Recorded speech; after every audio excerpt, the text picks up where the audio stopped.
Pyramid meditation channel తరపున అందరికీ స్వాగతం సుస్వాగతం అండి. మనందరి గురువు గారైన బ్రహ్మర్షి పితామహ పత్రిజకీను పత్రి మేడం గారికి నా ఆత్మపూర్వక ధ్యానాభివందనాలు తెలియజేసుకుంటూ, అలాగే ఇక్కడున్న ప్రతి ఒక్క ఆత్మస్వరూపులందరికీ మా ఫ్యామిలీ మెంబర్స్ కి నాకెవరైతే సపోర్ట్ చేస్తూ వస్తున్నారో ఈ ఛానల్ పెట్టాననగానే వారందరికీ కూడా ఈ సందర్భంగా నేను వారికి కృతజ్ఞతలు ధన్యవాదాలు తెలియజేస్తున్నాను. అలాగే ఈ రోజు మనకి జ్ఞానాన్ని, వారి ధ్యాన అనుభవ జ్ఞానాన్ని అందివ్వడానికి నరసింహారెడ్డి గారు ఉన్నారండి. సిద్ధంగా ఉన్నారు. ఇక ఏమాత్రం ఆలోచించకుండా నేను ఇంకా వేస్ట్ అయ్యాను. ఎందుకంటే వారి దగ్గర చాలా చాలా జ్ఞానం ఉంది. మనం అంతా ఈరోజు ఆ జ్ఞానాన్ని అంతా తీసుకోవాలన్న ఒక స్వార్థం. అండ్ ఇంకొకటి పత్రి గారితో చాలా సాంగత్యం ఉంది సార్‌కి. ఆ విశేషాలన్నీ కూడా మనం తెలుసుకుందాం ఈరోజు. ఏమాత్రం ఆలస్యం చేయకుండా సార్‌ని ఇన్వెస్ట్ చేసుకుందాం. సో సార్ సార్ మీకు వెల్కమ్ సార్. ఈ శ్రీ శక్తి పిరమిడ్ మెడిటేషన్ ఛానల్‌కు welcome. Thank you so much. Over to you sir. మీ అందరికి కూడా నా శిరస్సు వంచి ఆత్మ ప్రణామాలు చేస్తా ఉన్నా. మీ అందరికి ధన్యవాదాలు. ఓకే, సంతోషం సార్. మీరు వస్తారనగానే ఈ రోజు 10 మెంబర్స్ జాయిన్ అయ్యారు సార్. ఫటా అని చెప్పేసి. ఓకే, తప్పకుండా. ఎందుకంటే తెలిసింది చెప్పడం గొప్ప విషయము. తెలియని విషయం తెలుసు అని చెప్పి వేరే వాళ్ళని మాయలో పెట్టడం కూడా అది అనాగరికం. ఎందుకంటే మనం ముందుగా జన్మం తీసుకున్న తర్వాత ఏదైతే సత్యంతో జన్మం తీసుకుంటామో ఆ సత్యానికి సంబంధించినటువంటి మాటలు మాత్రమే సృష్టికి అవసరం. తర్వాత వచ్చేసి బయట ప్రపంచంలో ఏం మాట్లాడుతున్నారు అవి తీసుకొచ్చేసి మనలాంటి ధ్యానుల మీద దుద్దడము అది అనాగరికం అన్నమాట. ఎందుకంటే తెలిసి ఒకటి తెలియక ఒకటి చేస్తే కూడా అది మన జన్మలకు మనం ఎన్ని రకాల ధ్యానాలు చేసినా ఏం చేసినా కూడా ఆ కర్మ మన వెంటాడుతూనే ఉంటుంది. ఆ కర్మఫలం అనేది అది కర్మను తీసేసుకోవడానికి మాత్రమే ధ్యానం చేస్తా ఉన్నాం మనం. అర్థమవుతుంది కదా? ఎందుకని చెప్తున్నానంటే ఒక మానవుడు పుట్టడానికి ఎంత అవసరం ఉంటుందో అంతే శక్తిని మనం తీసుకోవాలి.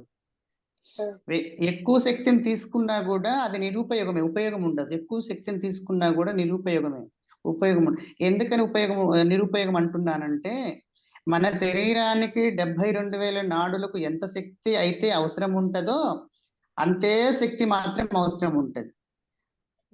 తర్వాత మనం తీసుకోవాల్సినటువంటి ఏ శక్తి అయితే అవసరం ఉంటుందో ఆ శక్తిని తీసుకోవాలి. ఆ శక్తి ఎక్కడి నుంచి వస్తుందంటే విశ్వంలో నుంచి కనెక్ట్ అయ్యి అది చైతన్యం ద్వారా సృష్టిలో ప్రతి ఒక్క మానవుడికి, ప్రతి ఒక్క వృక్షానికి, ప్రతి ఒక్క జంతువుకి లాస్ట్కు మనం నడిచేటువంటి ఖనిజాలు ఉంటాయి కదా, ఖనిజ జాతికి కూడా ఆ శక్తి అవసరం పడుతుంది. ఎందుకంటే ఈ రోజు గుళ్ళో పెట్టి ఒక రాయిని తీసుకొచ్చి దాన్ని మలిచి ఒక రూపాన్ని పెట్టినటువంటి ఖనిజానికి కూడా ప్రాణం ఉంటుంది. ఎందుకంటే విశ్వంలో ఉండేటువంటి శక్తి దాని మీద ప్రసరింపబడితేనే కదా దానికి ఆకర్షణ వచ్చేది. అర్థమవుతుంది కదా? ఆ ఆకర్షణ రావాలంటే ఆ విశ్వంలో ఉండేటువంటి శక్తిని మనం స్వీకరించాలి కదా. స్వీకరించాలంటే ఎంత స్వీకరించాలంటే ఇప్పుడు 100 గ్రామ్స్ బియ్యం ఉంటాయి, 1000 గ్రామ్స్ బియ్యం ఉంటాయి. మన శరీరానికి ఎంత అవసరం పడిద్ది? ఒక 100 గ్రామ్స్ అవసరం పడిద్ది.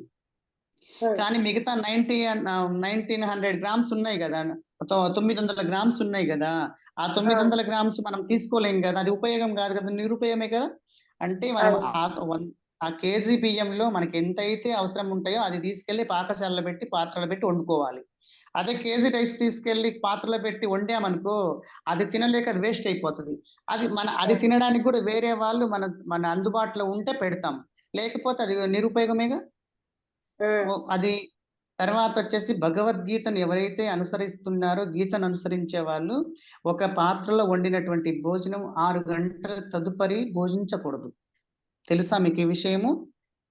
ఓకే, ముందు పర్టికులర్ గా ఒక దాంట్లో చెప్పేటప్పుడు విన్నాం సార్. ఓకే, ఎందుకంటే ఒక పాత్రను శుద్ధి చేసి అది పవిత్రమైనటువంటి పాత్రను శుద్ధి చేసి పొయ్యి మీద పెట్టిన తర్వాత దాంట్లో ఉడికిచ్చినటువంటి పదార్థము అది 6 గంటలకు మినహాయింపు అవకలు ఉంటే తినకూడదు. దాంట్లో పాయిజన్ అవుతుంది అన్నం. అర్థమవుతుంది కదా? ఫ్రెష్ ఎప్పటికప్పుడు తినమని చెప్తారు. అదే 6 గంటలకు ముందున్నటువంటి భోజనం మాత్రం తింటే దాంట్లో అమృతాహారాలు ఉంటాయి. అందుకోసం మాత్రమే మీరు దయచేసి ఇప్పటి నుంచి ఈ రోజు నుంచి తెలియని వాళ్ళు ఉంటే తెలుసుకోండి. మీ పిల్లలకు పెట్టేటువంటి భోజనము సరే పెద్దవాళ్ళతో అది వదిలేయండి. ఇప్పుడు జ్ఞానశక్తి కావాల్సిందట అచ్చమైనటువంటి జ్ఞానం ఎవరికి కావాలంటే ఈ రోజు జనరేషన్ లో ఉండేటువంటి ఇప్పటి పిల్లలకు కావాలి. కాబట్టి వాళ్ళకొచ్చేసి అసలైనటువంటి ఆహారం ఇవ్వండి. అసలైనటువంటి ఆహారం, అమృతమైనటువంటి ఆహారం ఇవ్వండి. ఎందుకంటే ముందుగా 2 మాటలు చెప్పుకొని నేను తర్వాత సబ్జెక్ట్‌లోకి వస్తా. ఇది చెప్పుకోవడానికి వస్తున్నా. ఎందుకంటే గీతను అనుసరిస్తున్నారు కాబట్టి, గీత అనేటువంటి పదము ప్రపంచంలో భగవద్గీత అనేది ఒక ట్రెండ్ అయిపోయింది. కానీ ప్రపంచంలో గీత అనేటువంటి పదము ప్రపంచంలోని భగవంతుడు చెప్పల గీత ఉందనేసి కృష్ణ భగవానుడు. అసలు గీత అనేది లేదు. కానీ మన పురాణాల ప్రకారం, మన ఇతిహాసాల ప్రకారం మనం తీసుకున్నటువంటి గ్రంథం గీత. అర్థమవుతుందా మీకు? అంటే అది ఉంటేనే కదండి సార్ మనం తీసుకునేది. అదంటూ గ్రంథం అంటే ఒకటి ఉందని తెలిస్తేనే కదా మనం భగవంతుడు కృష్ణ పరమాత్మ ఆయన ఉన్నాడని చెప్తున్నాడు అక్కడ. ఆయనకు గీతతో ఏం పని ఉంది ఒకలా? మీకు అసలు కంటెంట్ అర్థమవుతుందా?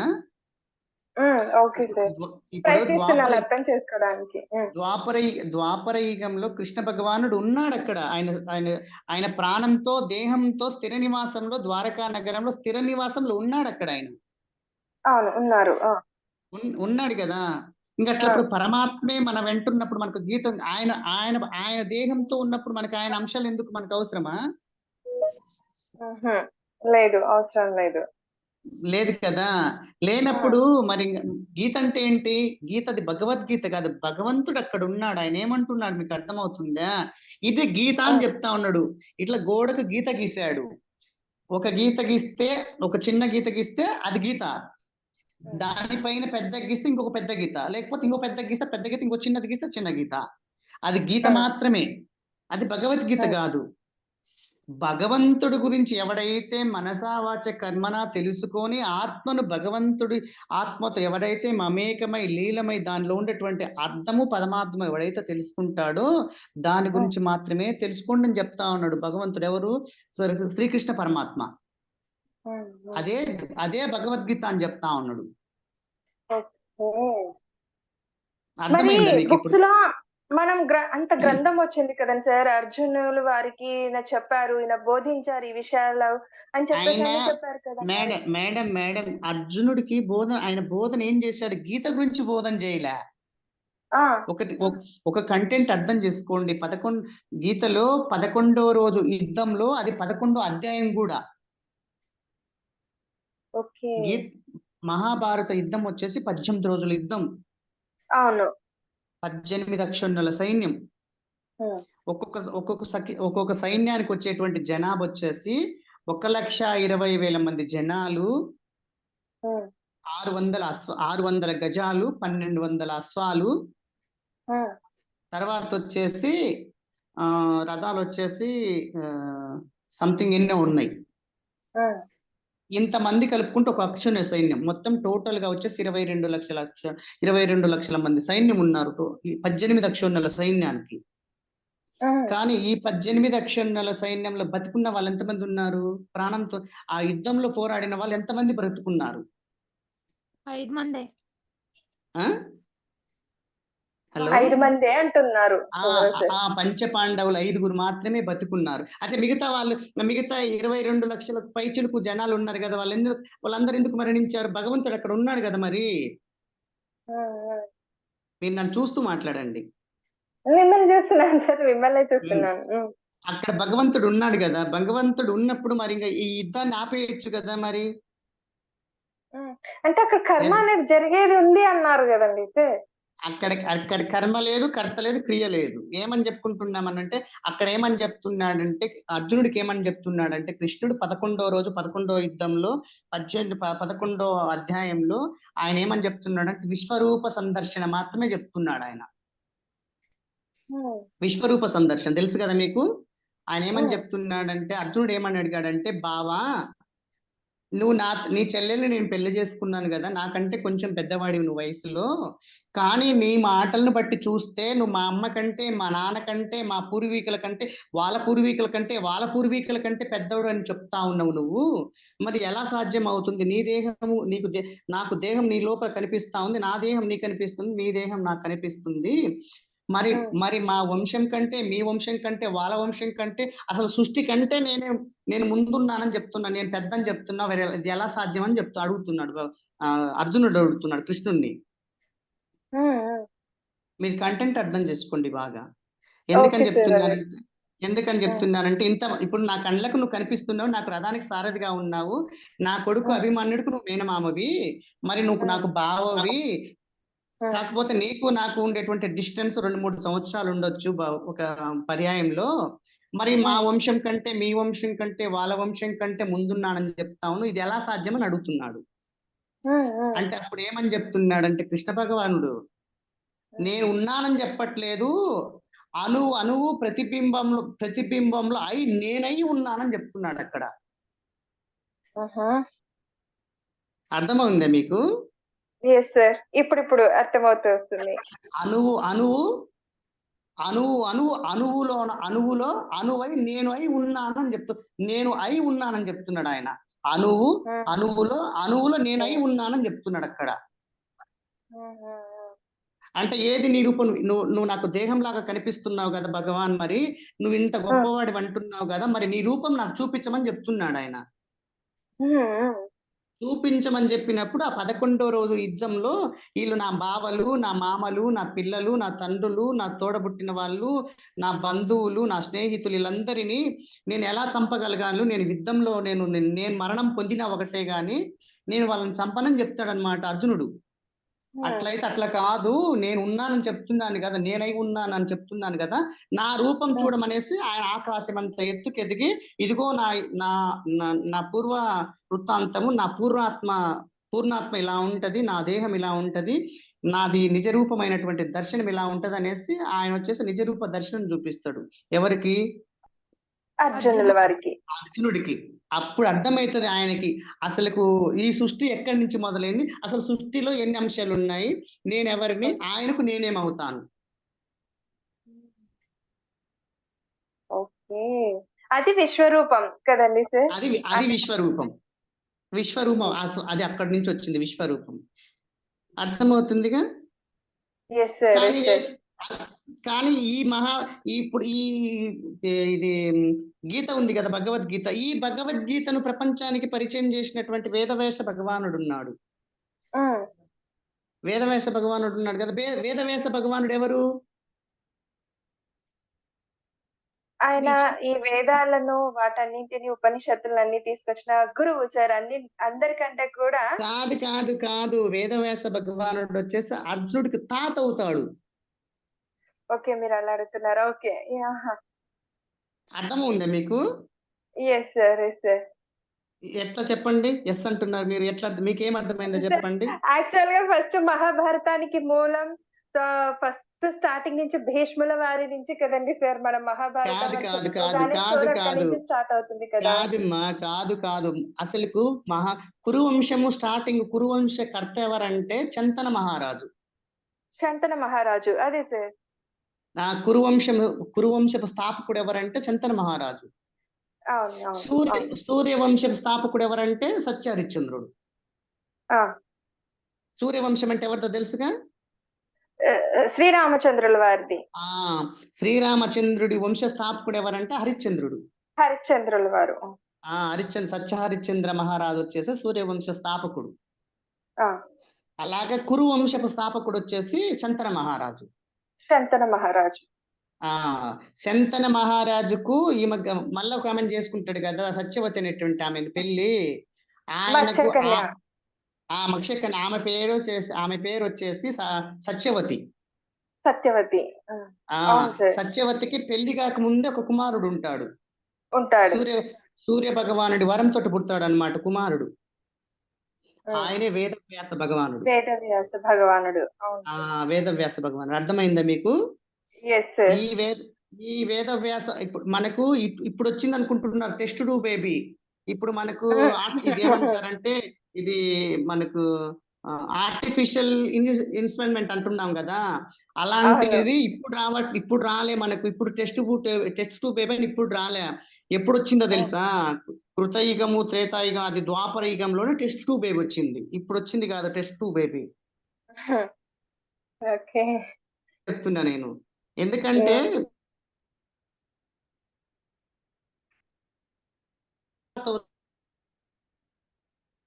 సార్ స్ట్రక్ అవుతా ఉంది మీ వాయిస్. వినిపించలేదు సార్. వాయిస్ బ్రేక్ అయింది. నేను బాగానే మాట్లాడుతున్నాను మీకు. Okay sir. Test tube baby అంటే అది ఎందుకని చెప్తున్నా అంటే, సారీ మీరు తప్పుగా అనుకోవద్దు, ఎందుకంటే ఆ రోజులలో ఉంది టెస్ట్ ట్యూబ్ బేబీ, ఇప్పుడు వచ్చింది కాదు. అలాగా కురువంశం నాశనం అవుతుంది అనేటువంటి ఉద్దేశంతో వేదవ్యాస భగవానుడు ఏమని వరం ఇచ్చాడంటే వాళ్ళ అమ్మగారికి ఇచ్చాడు, సత్యవతికి.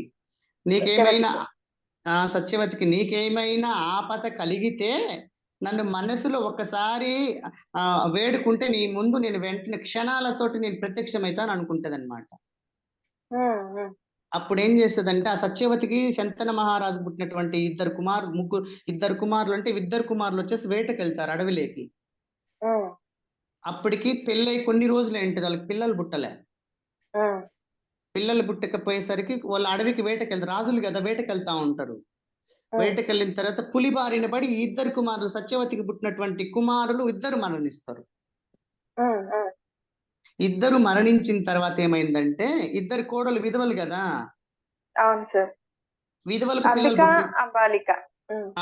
వీళ్ళకి పిల్లలు పుట్టరు కదా.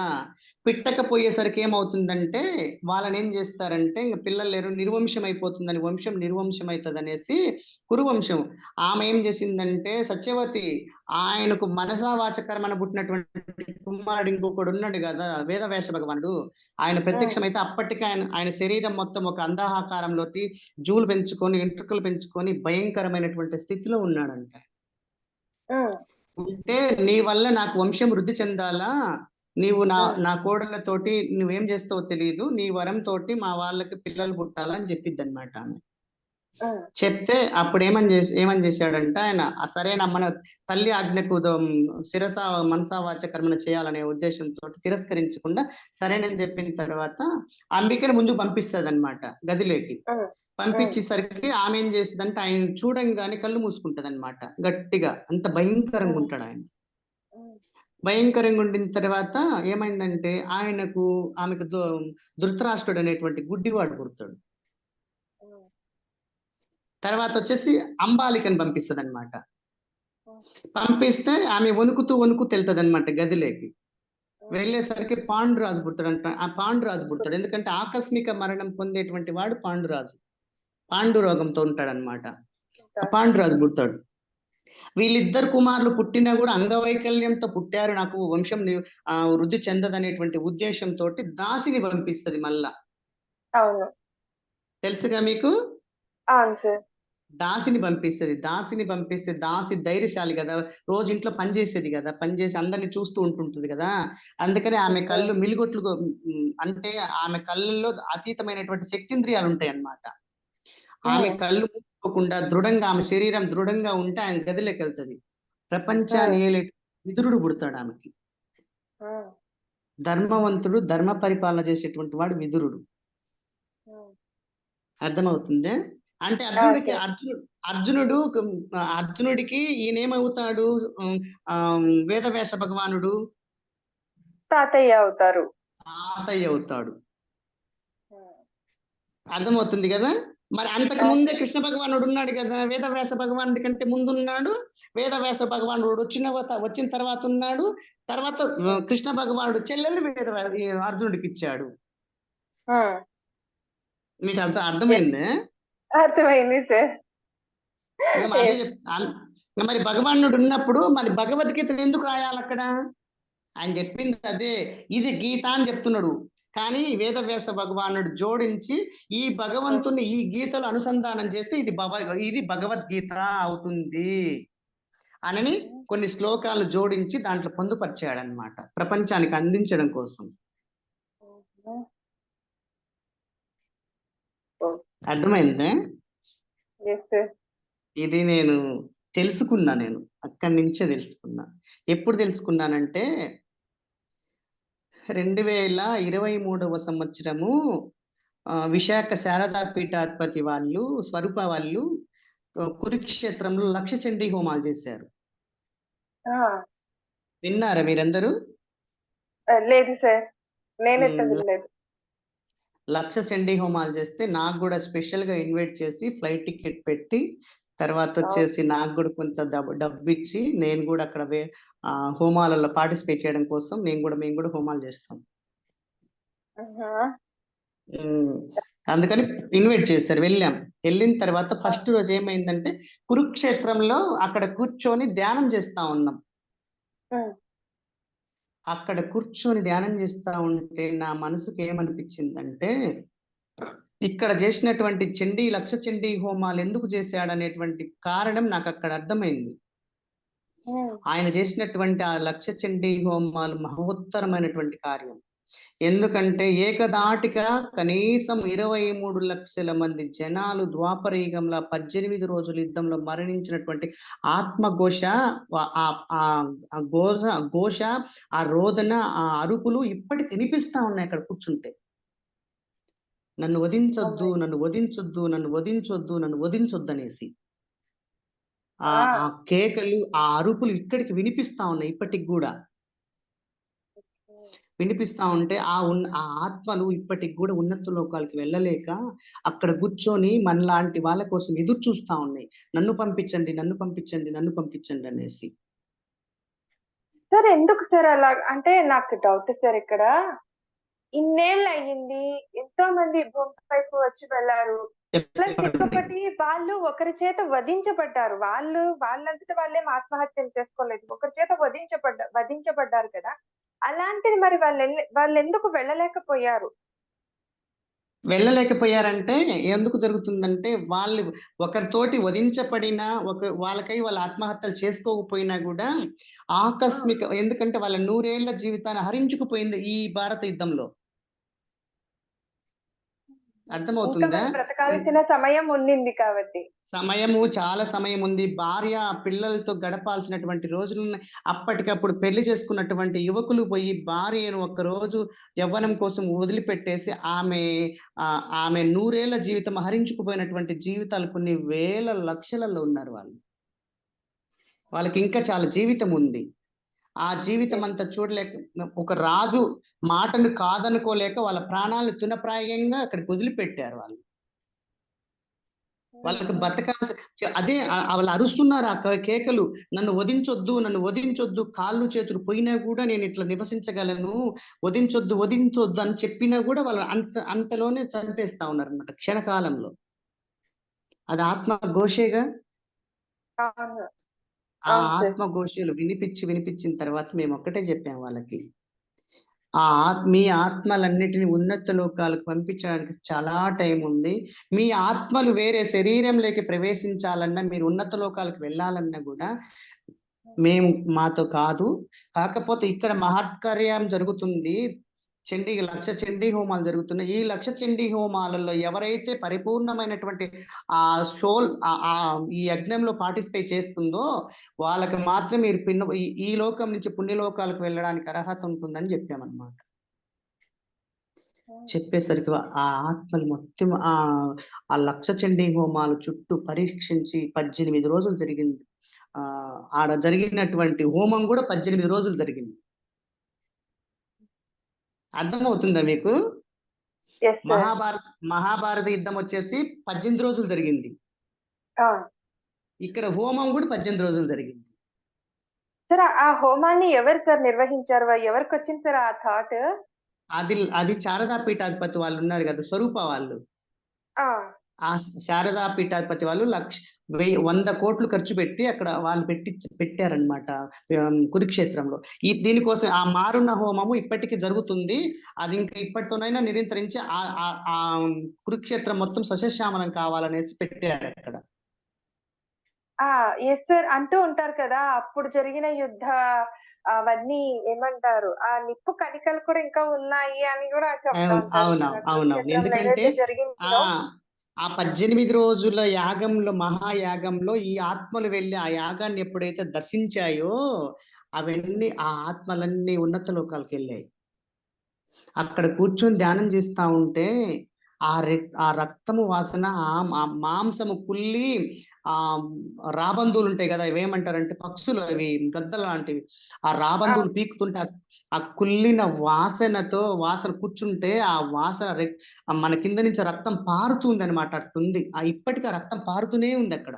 పారుతూనే ఉంది అని చెప్పారు సార్. నేను కూడా ఆ విన్నాను ఈ విషయం. పారుతూనే అంటే కాకపోతే ఇన్నేళ్ళు అయ్యింది కదా, యుగమే దాటిపోయింది, ఇంకా ఏం అబ్బా అనుకున్నాను నేను యాక్చువల్లీ. ఆ రక్తము, ఆ కుళ్ళిన శవాల మాంసపు వాసన ఇప్పటికి కూడా రోజున మనము అట్లా ఆ స్థితికి వెళ్తే అంత వాసన ఉందన్నమాట. అంటే వాసన అంటే ఆ రోజున అట్లుంది. అది నా కళ్ళతోటి, ఈ శరీరంతో అక్కడికి వెళ్ళి చూసి నేను ఆ దారుభ్యమైనటువంటి స్థితిని అనుభవించి వాళ్ళు పడినటువంటి రోదన తెలుసుకొని నా మనసు చెలించిపోయింది. ఆ స్థితి నుంచి నేను కోలుకోవడానికి చాలా టైం పట్టింది. ఖచ్చితంగా పడుతుంది సార్. ఎందుకు అట్లా పడుతుందో మేడం, ఖచ్చితంగా పడుతుంది సార్ సమయం మనకు. చాలా సమయం పట్టింది మేడం. మనకు కాలాతీతం అవుతున్నట్టుంది. సబ్జెక్ట్ లెక్క వద్దాం. Okay sir, no problem, no problem. మనం బుద్ధుడు అంశం చెప్పుకుందాం అనేసి నీకు చెప్పాం కదా. కానీ నిజంగా sir, thank you so much. ఎందుకు వచ్చారో మన ఈ సెషన్ లోకి శ్రీకృష్ణ భగవానుల వారు. కానీ నాకేమనిపిస్తుందంటే మీరు నాకు ఒక క్లారిటీ ఇచ్చారు. ఎందుకంటే మొన్న నేను కూడా విజ్డమ్ షేరింగ్ కి వెళ్ళినప్పుడు చేసినప్పుడు, సార్ తప్పుగా కాదు, తప్పుగా అనుకోవద్దండి, మనం భగవద్గీత గురించి నేర్చుకోవాలి, తెలుసుకోవాలి, శ్లోకాలు కూడా చదువుకోవాలి, నేర్చుకోవాలి, ఓకే, అదంతవరకే ఉంటుంది. ఎంతమంది వచ్చి నీకు శ్లోకాలు చెప్పాలి, ఎంతమంది వచ్చి నీకు అర్థాలు చెప్పాలి, అక్కడికే ఆగిపోతా అన్నారా? అది కాదు కదా. శ్రీకృష్ణ వారు చెప్పింది, అరే నాతో కూడా మీరు ఉండొద్దు, నన్ను దాటి మీరు అధిగమించి మీరు వెళ్ళాలని ఆయన కోరుకుంటున్నారు. అట్లీస్ట్ అక్కడ చేయకపోయినా ఈ శ్లోకాలకు ఉన్న అంతరార్థాన్ని తెలుసుకొని ముందుకు వెళ్ళాలని ఆయన సూచిస్తున్నారు. దాన్ని అర్థం చేసుకోకుండా వీళ్ళు ఎక్స్ప్లెయిన్ చేసి చెప్పే వాళ్ళు కూడా ఏం చెప్తున్నారంటే, సార్ ఇది ఎవరు ఏం తప్పుగా అనుకున్నా పర్వాలేదు, కానీ ఈ రోజు నాకు మళ్ళొకసారి క్లారిటీ ఇచ్చారు. వచ్చి చెప్పే వాళ్ళు కూడా ఈ శ్లోకం నేను చదువుతున్నా, మీరు వింటున్నారు, శ్రీకృష్ణుడు అలా చెప్పారు అని చెప్పి అంతవరకే వెళ్ళిపోతున్నారు. ఆ చెప్పేదాన్ని ఆచరిద్దాం, ఆ ఆచరణలో పెట్టి మన జీవితాన్ని మార్చుకోవడమే ఆ శ్రీకృష్ణ భగవానుడికి ఇష్టమైన విషయం. వాళ్ళు కోరుకున్నది ఇదే, కోరుకుంటున్నది ఇదే అని ఒక్కరంటే ఒక్కరు చెప్పట్లేదు సార్. నాకు చాలా బాధేస్తుంది. అందరు వచ్చి ఈ జనాలు కూడా దానికి అడిక్ట్ అవుతున్నారు, దానికి అట్రాక్ట్ అవుతున్నారు. నాకు అది చాలా బాధేసింది. ఎందుకు మీరు వచ్చి చెప్తున్నారు, నేర్చుకోండి, తప్పు కాదు, శ్లోకాలు నేర్చుకోండి, అవి శ్లోకాలు తాత్పర్యాల వరకే ఉంటారా? అది కాదు కదా. ఇంకా మీరు ముందుకు నేర్చుకొని ముందుకు వెళ్ళాలి. ఆ శ్రీకృష్ణ భగవానుడే చెప్తున్నాడు, నన్ను పట్టుకోవద్దండి అయ్యా. ఈశ్వరి గత 1 month గా కాన్షియస్ లో ఉన్నాను సార్. నేను ఫుల్ ఆఫ్ కాన్షియస్ లో ఉన్నాను. ఎందుకు నాకు కనెక్ట్ అవుతున్నారో కూడా నాకు తెలియదు ఆయన.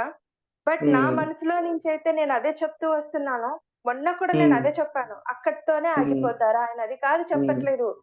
వినండి, నేర్చుకోండి, బట్ దాన్ని తెలుసుకొని ఆచరణలో మీ జీవితాన్ని మీరు ఉద్ధరించుకోండి అనే చెప్తున్నారు. ఇంకా పత్రిసారి చెప్పారు. భగవంతుడు కృష్ణ భగవానుడు చెప్పింది అదే గీత. నేను చెప్పట్లేదురా, ముందుకు వెళ్ళండి అని చెప్తున్నాడు ఆయన. నాతో ఆగిపోవద్దు అంటున్నారు సార్ ఆయన. ఆ శ్రీకృష్ణుడు కూడా పట్టుకొని మీరు అక్కడికి ఆగిపోవద్దు, మీరు ముందుకు వెళ్తుంటే ఆటోమేటిక్ గా నేను మీ వెంట ఉన్నాను, మీ వెంట వస్తున్నాననే ప్రతి దేవి దేవతలు కూడా అదే చెప్తున్నారు సార్, అదే చెప్తున్నారు. ఎందుకు ఇక్కడితో ఆగిపోతున్నాం, గీత వరకే ఆగిపోతున్నాం. నేను తప్పు పట్టట్లేదు, నేను తప్పుగా కూడా చెప్పట్లేదు. అయ్యో లేదు లేదు లేదు లేదు. Yes sir. నాకు ఆవేదన చాలా అనిపించింది. నేను మొన్న కూడా అనుకున్నాను, ఎందుకు శ్రీకృష్ణ భగవాన్ నాతో ఇలా చెప్పిస్తున్నారా, నాకెందుకు ఇలా అనిపిస్తుందా, నాకైతే అర్థం కావట్లేదు. కానీ సో మీరైతే అక్కడితో ఆగిపోతున్నారు. ఫ్రెండ్స్, ఆగకండి, ఆయనకు అది ఇష్టం లేదు అని అదే చెప్పాను నేను ఓపెన్ గా, ధైర్యంగా చెప్పొచ్చాను. అది నాకు తెలియదు కూడా. సో ఈ రోజు మీరు నాకు అంత క్లారిటీ ఇచ్చారు సార్ ఈ రోజు. అవునా? థ్యాంక్ యూ అమ్మా, thank you thank you thank you. నేను మీకు చెప్పండి. నిజంగా హ్యాపీగా ఫీల్ అవుతున్నాను సార్. ఒకరంటూ అంటే చూడండి, నేను చెప్పేది కొంతవరకే రీచ్ అవుతుందేమో, కానీ మీలాంటి మాస్టర్స్ వచ్చి చెప్తే ఇంకా ఆల్రెడీ ఒక ఎక్స్‌పీరియన్స్‌డ్ పర్సన్, జ్ఞానంతో ఇంకా ఉన్నవాళ్ళు కాబట్టి వచ్చి చెప్తే అది ఇంకా బాగా రీచ్ అవుతుంది మీ సార్‌కి. మీలాంటి మాలాంటి కాదు, అందరి ఆత్మలు ఒకటే. ఎందుకంటే అందరి శరీరంలో ఉండేటువంటి ఆత్మ, ఇప్పుడు శరీరానికి కొలమానం ఉంటుంది, అవును. తెలుసుగా. ఇప్పుడు మీ అవును సార్. శరీరం 60 కేజీలు ఉంటది బరువు. అవును. నా శరీరం బరువు వచ్చేసి 80 కేజీలు ఉంటది. ఠాగూర్ అవును. శరీరం బరువు వచ్చేసి 100 కేజీలు ఉంటది. పావుని శరీరం అవును. బరువు వచ్చేసి 200 కేజీలు ఉంటది. ఆ! కానీ శరీరానికి కొలమానం ఉంది, కానీ ఆత్మకి కొలమానం లేదు. ఎందుకంటే ప్రతి ఒక్క దేహంలో ఉండేటువంటి ఆత్మ కొలమానం బరువు వచ్చేసి 42 మిల్లీగ్రామ్స్ల బరువు మాత్రమే ఉంటుంది. హ్మ్. కొలమానం 42 మిల్లీగ్రామ్స్ల బరువు మాత్రమే ఉంటుందని శ్రీకృష్ణ భగవానుడు స్వయంగా నాతో చెప్పినటువంటి అంశం ఇది. ప్రతి ఒక్క దేహంలో 42 మిల్లీగ్రామ్స్ల బరువు మాత్రమే ఉంటుంది ఈ ఆత్మ అని యెస్. శ్రీకృష్ణ భగవానుడు నేను ద్వారకాకి వెళ్ళిన తర్వాత అక్కడ నాకు చెప్పినటువంటి అంశం ఇది. దీన్ని మాత్రమే మీరు పరిగణలోకి తీసుకోండి. ఎందుకంటే శరీరంలో ఉండేటువంటి కొలమానాన్ని తీసుకోవద్దు, లోపల ఉండేటువంటి అదే సార్. అంతరార్థాన్ని తెలుసుకోండి అని చెప్తా ఉన్నాడు ఆయన. అదే మీరు సార్. ఎవరైనా అది. యెస్. మీరు ఇక్కడ జూమ్ సెక్షన్ లో పార్టిసిపేట్ చేస్తున్న ఎవరైనా నేనేమైనా తప్పుగా మాట్లాడితే నా శిరస్సులు వంచి మీ అందరికి పాదాభివందనాలు చేస్తున్నా. తప్పుగా ఎవ్వరు అనుకోవద్దు దయచేసి. సార్ ఇప్పుడే అన్నారు కదా! నాకే చెప్పారు మీరు. నేను ఆ మాట అంటేనే మీరు నన్నే అన్నారు. అలా ఆ, అనొద్దు, అందరం ఒకటే అని చెప్పేసి.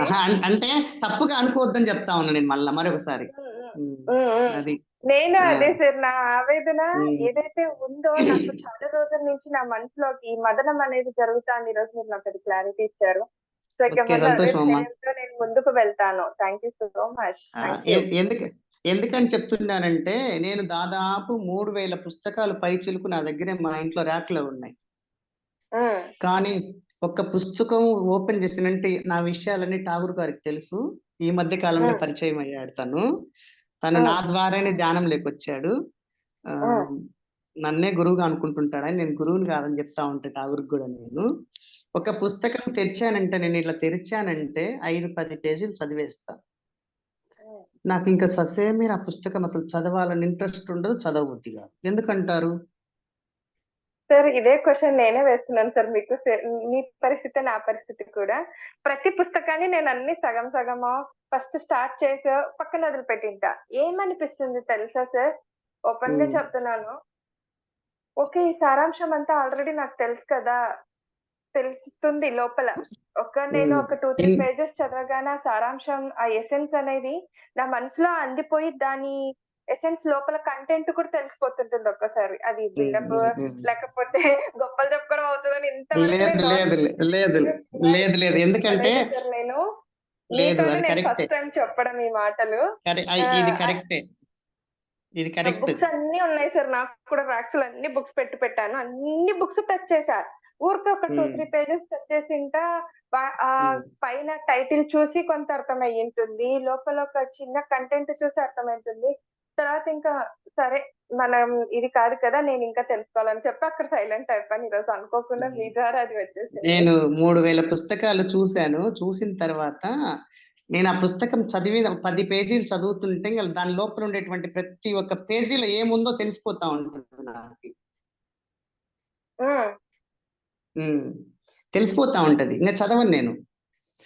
నా జీవితంలో పూర్తిగా చదివినటువంటి పుస్తకం ఏమైనా ఉందంటే త్రిబెట్ యోగి మిల్లారెప్ప గారి పుస్తకం మాత్రమే. దాంట్లో ఉండేటువంటి ప్రతి ఒక్క పేజీ లాస్ట్ అక్షరం వరకు చదివా. హ్మ్. మిగతా ఏ పుస్తకాలు చదవాలి ఇప్పటి వరకు. ఇంకా ప్రతిదీ నాకు దాంట్లో ఉండేటువంటి కంటెంట్ మొత్తం నేను చెప్పేస్తా ఆటోమేటిక్ గా. మీకు ఇంకా అర్థమవుతుందేమో కానీ నాకు దాంట్లో నాకు కనిపిస్తా ఉంటది. అట్లా ఉంటదన్నమాట. ఎందుకని చెప్తున్నానంటే ప్రతి వాళ్ళు ఎవరైనా కూడా మనసా వాచ కర్మని ఎవరైతే సృష్టి ధర్మాన్ని మనం అనుసరించి మనం ఫాలో అవుతామో ఆ సృష్టి మనకు ధర్మంగా ఫాలో అవుతుంది. మనం ఎప్పుడైతే మనసా వాచ కర్మ సృష్టిని ఫాలో అవుతామో అదే సృష్టి రివర్స్ లో మనసా వాచ కర్మ మన వెంట ఉంటది సృష్టి. హ్మ్. హ్మ్. ఇది సత్యం. ఎందుకని ఎగ్జాక్ట్‌లీ. అంటే నిన్నటి విషయం చూసుకోండి. మేము కడతాలకు వెళ్ళిన తర్వాత కడతాల్లో 2 రోజులు స్పెండ్ చేసి అక్కడి నుంచి హైదరాబాద్ వెళ్ళి హైదరాబాద్లో వేరే వాళ్ళ దగ్గరికి కొంచెం నేను వాళ్ళతో మాట్లాడాల్సిన విషయాలు కొన్ని ఉండయి. అవి మాట్లాడేసుకొని విజయవాడకి వెళ్ళి విజయవాడలో నేను కావాల్సిన వాళ్ళు చాలా మంది ఉన్నారు. నేను వస్తున్నానంటే పడిపోయే వాళ్ళు ఉన్నారు. ఇంక నేను విజయవాడకి వెళ్దామని నిర్ణయం తీసుకున్నాం. అక్కడికి వెళ్ళిన తర్వాత ఇంకొక మాస్టర్ ఏం చేశాడంటే, మనము విజయవాడలో పని లేదు, ఈ రోజు శ్రీశైలంలో నీతో పని ఉంది, నువ్వు తెలుసుకోవాల్సిన అంశం చాలా ఉందనేసి నన్ను అక్కడికి తీసుకెళ్ళాడు. యాక్చువల్గా మా దగ్గర ఠాగూర్ దగ్గర కానీ నా దగ్గర కానీ రూపాయి డబ్బులు లేవు. అతనే బస్ ఛార్జీలు పెట్టుకుని అతనే తీసుకెళ్ళిపోయాడు. అక్కడికి వెళ్ళిన తర్వాత ఏమైందంటే నాకు 5 months నుంచి నన్ను ఒక శక్తి లాగుతుంది. ఏమని లాగుతుందంటే, నిన్న చెప్పుకున్నాం కదా, నిన్న ఆ మాస్టర్ నీతో మాట్లాడాడు కదా, ఫోన్ లో కూడా మాట్లాడాడు. ఫోన్ లో ఆ మాస్టర్ ఏమని చెప్పాడంటే, నన్ను వచ్చేసి జర్మనీలో ఉండేటువంటి హిట్లరు ఆయన సోల్ నన్ను లాగుతుంది అనమాట.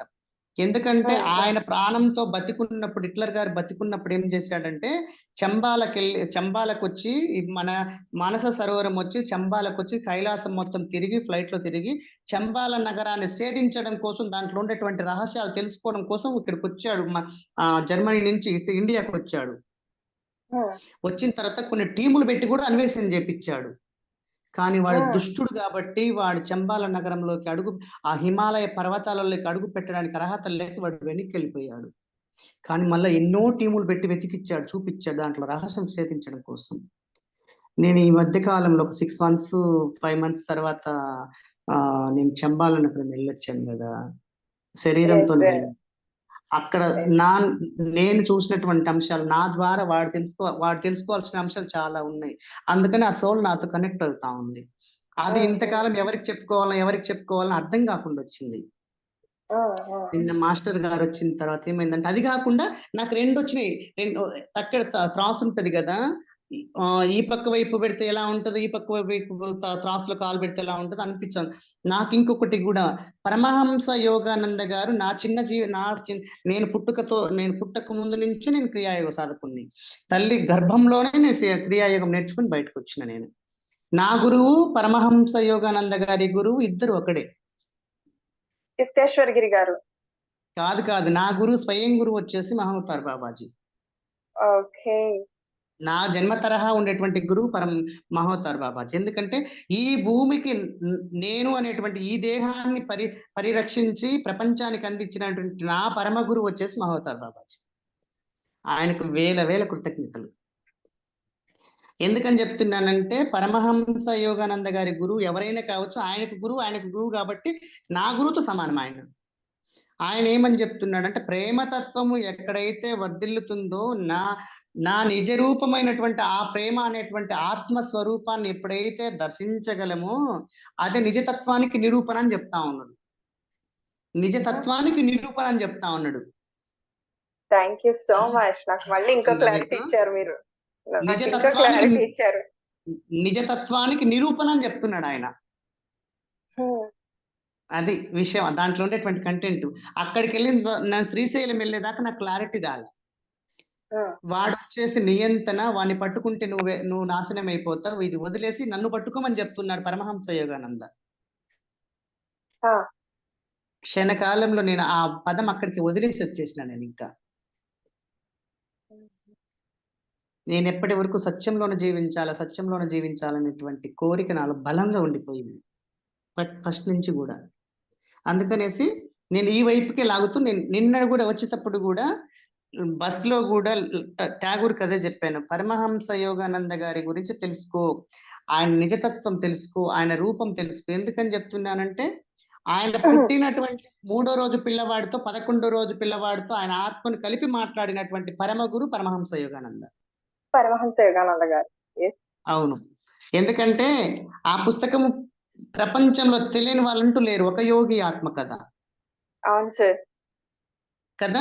అలాంటి గొప్ప యోగి, గొప్ప ఋషి, గొప్ప మానవతా దృక్పథంతో ఆలోచన చేసినటువంటి యోగి ఆయన. ఎందుకంటే అమెరికా నగరానికి తీసుకెళ్ళడానికి మొట్టమొదటిగా వచ్చినటువంటి ఆ ఫారినర్స్ కలకత్తా మహానగరంలో బంగాళాఖాతంలో అది షిప్ ఎక్కే సమయంలో వాళ్ళు మిషన్లు పెట్టి పరమహంస యోగానంద గారికి శరీరం అంతా మిషన్లు పెట్టి ఆయన లోపల శరీరంలో ఏ అవయవము ఆయనకు ఆ ఇబ్బంది కలిగిస్తుందా, ఆ దేశానికి పోతే ఆ ప్రేరణ కలిగిస్తుందా అనేటువంటి పదముతోటి అమెరికా వాళ్ళు ఆ పరమహంస యోగానంద శరీరానికి మిషన్లు అమర్చి ఆయన టెస్ట్ చేసి ఆ సిప్ ఎక్కించుకున్నారు.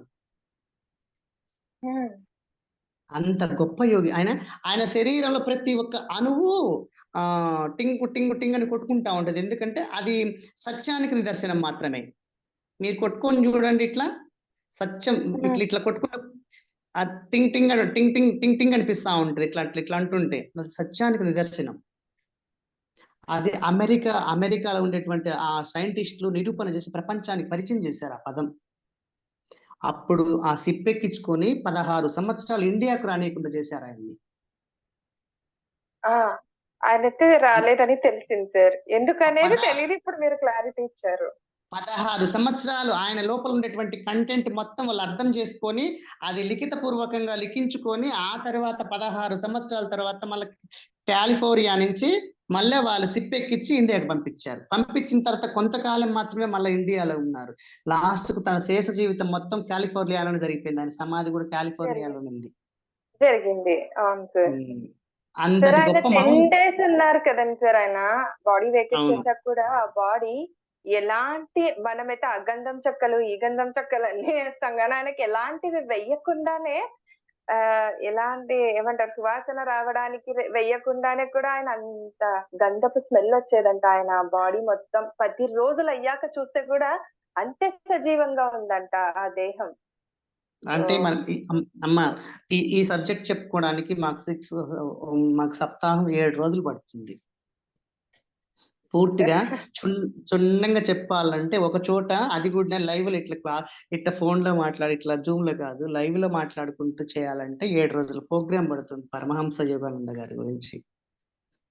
అంత అద్భుతంగా ఉంటది, అంత అద్భుతంగా ఉంటది. ఎందుకంటే ఆయన శేష జీవితం నుంచి, ఆయన పుట్టినప్పటి నుంచి లాస్ట్ కు కాలిఫోర్నియాలో ఎట్లా అంతమైపోయిందో దాని గురించి చెప్పుకోవాలంటే 7 రోజులు సమయం పడుతుంది. ఇంకా సరిపోదు కూడా, సరిపోదు కూడా. అట్లుంటదన్నమాట. ఎందుకంటే ఆయన ఒక మహనీయుడు అని చెప్పుకోవడానికి కూడా మనకు అర్హత లేదు. ఇంకా మనం తెలుసో తెలియకో ఏదో ఒక తప్పు చేసి ఉంటాం 100%.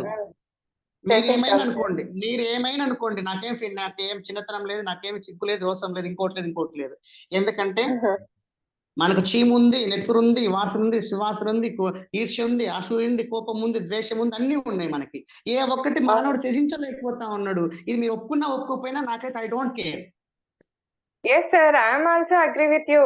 నేను కూడా అదే చెప్తాను. ఎందుకంటే ఎవరు మనం ఫస్ట్ అంగీకరించాలి. వాళ్ళు ఒప్పుకోకపోయినా కూడా ఐ డోంట్ కేర్, నాకు సంబంధం లేని విషయం. ఎందుకంటే వాడు చూసుకుంటాడు పైవాడు. అంతే. నా చెప్పాల్సిన ధర్మం నాది, అంతే. నేను చెప్పే ధర్మం నాది. వినాల్సింది వినకపోవడని అది జనుల ఇష్టం, మీ ఇష్టం కాదు, జనుల ఇష్టం. అర్థమవుతుందా? తప్పుగా అనుకోవద్దు మీరు ఎవరు. ఏం లేదు సార్, ఫ్యాక్ట్ ఎప్పుడైనా కానీ సత్యం అలాగే ఉంటుంది సార్, నాకు తెలిసి. ఓకే మేడం, సంతోషం. ఇంకా నేను బుద్ధుడు గురించి చెప్తాను మేడం, దయచేసి వినండి బాగా క్లారిటీగా. ఎగ్జాక్ట్లీ. నేను ఒక క్వశ్చన్ ఇస్తాను, మీరు ఒక క్వశ్చన్ ఆన్సర్ చెప్పండి, తెలిస్తే చెప్పండి. కానీ ఊహించుకొని మాత్రం మీ ఇక్కడ జూమ్ లో పార్టిసిపేట్ చేసే వాళ్ళు ఎవరైనా చెప్పొచ్చు, మీరే కాదు, ఎవరైనా చెప్పొచ్చు. బుద్ధుడు ఆడ మగ? బుద్ధుడు ఆడన మగన? మేల ఫిమేలా? What a question sir. ఆయన జన్మ ఏంటి? ఆయన మేల ఫిమేలా, ఆడ మగ? ఓకే ఫ్రెండ్స్, ఎవరైనా చెప్పండి. క్వశ్చన్ మీరు ఒక్కరే కాదు, మీకు తెలిసిన వాళ్ళు కూడా ఎవరైనా కూడా అడగండి.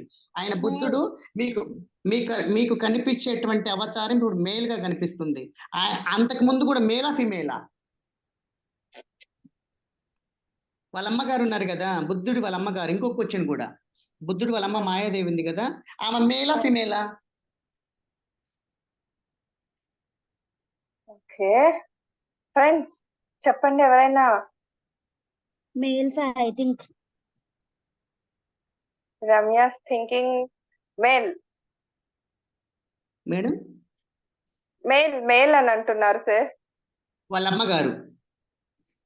వాళ్ళ అమ్మగారని బుద్ధ భగవానుడు కంగ్రాచులేషన్స్ గారు కూడా. కాదు, కంగ్రాచులేషన్స్. రమ్య ఎవరిని మేల్ అని లేదు లేదు లేదు లేదు లేదు లేదు లేదు నాకు ఇద్దరు మగవాళ్ళే. కంగ్రాచులేషన్, అందరు క్లాప్ చేయండి.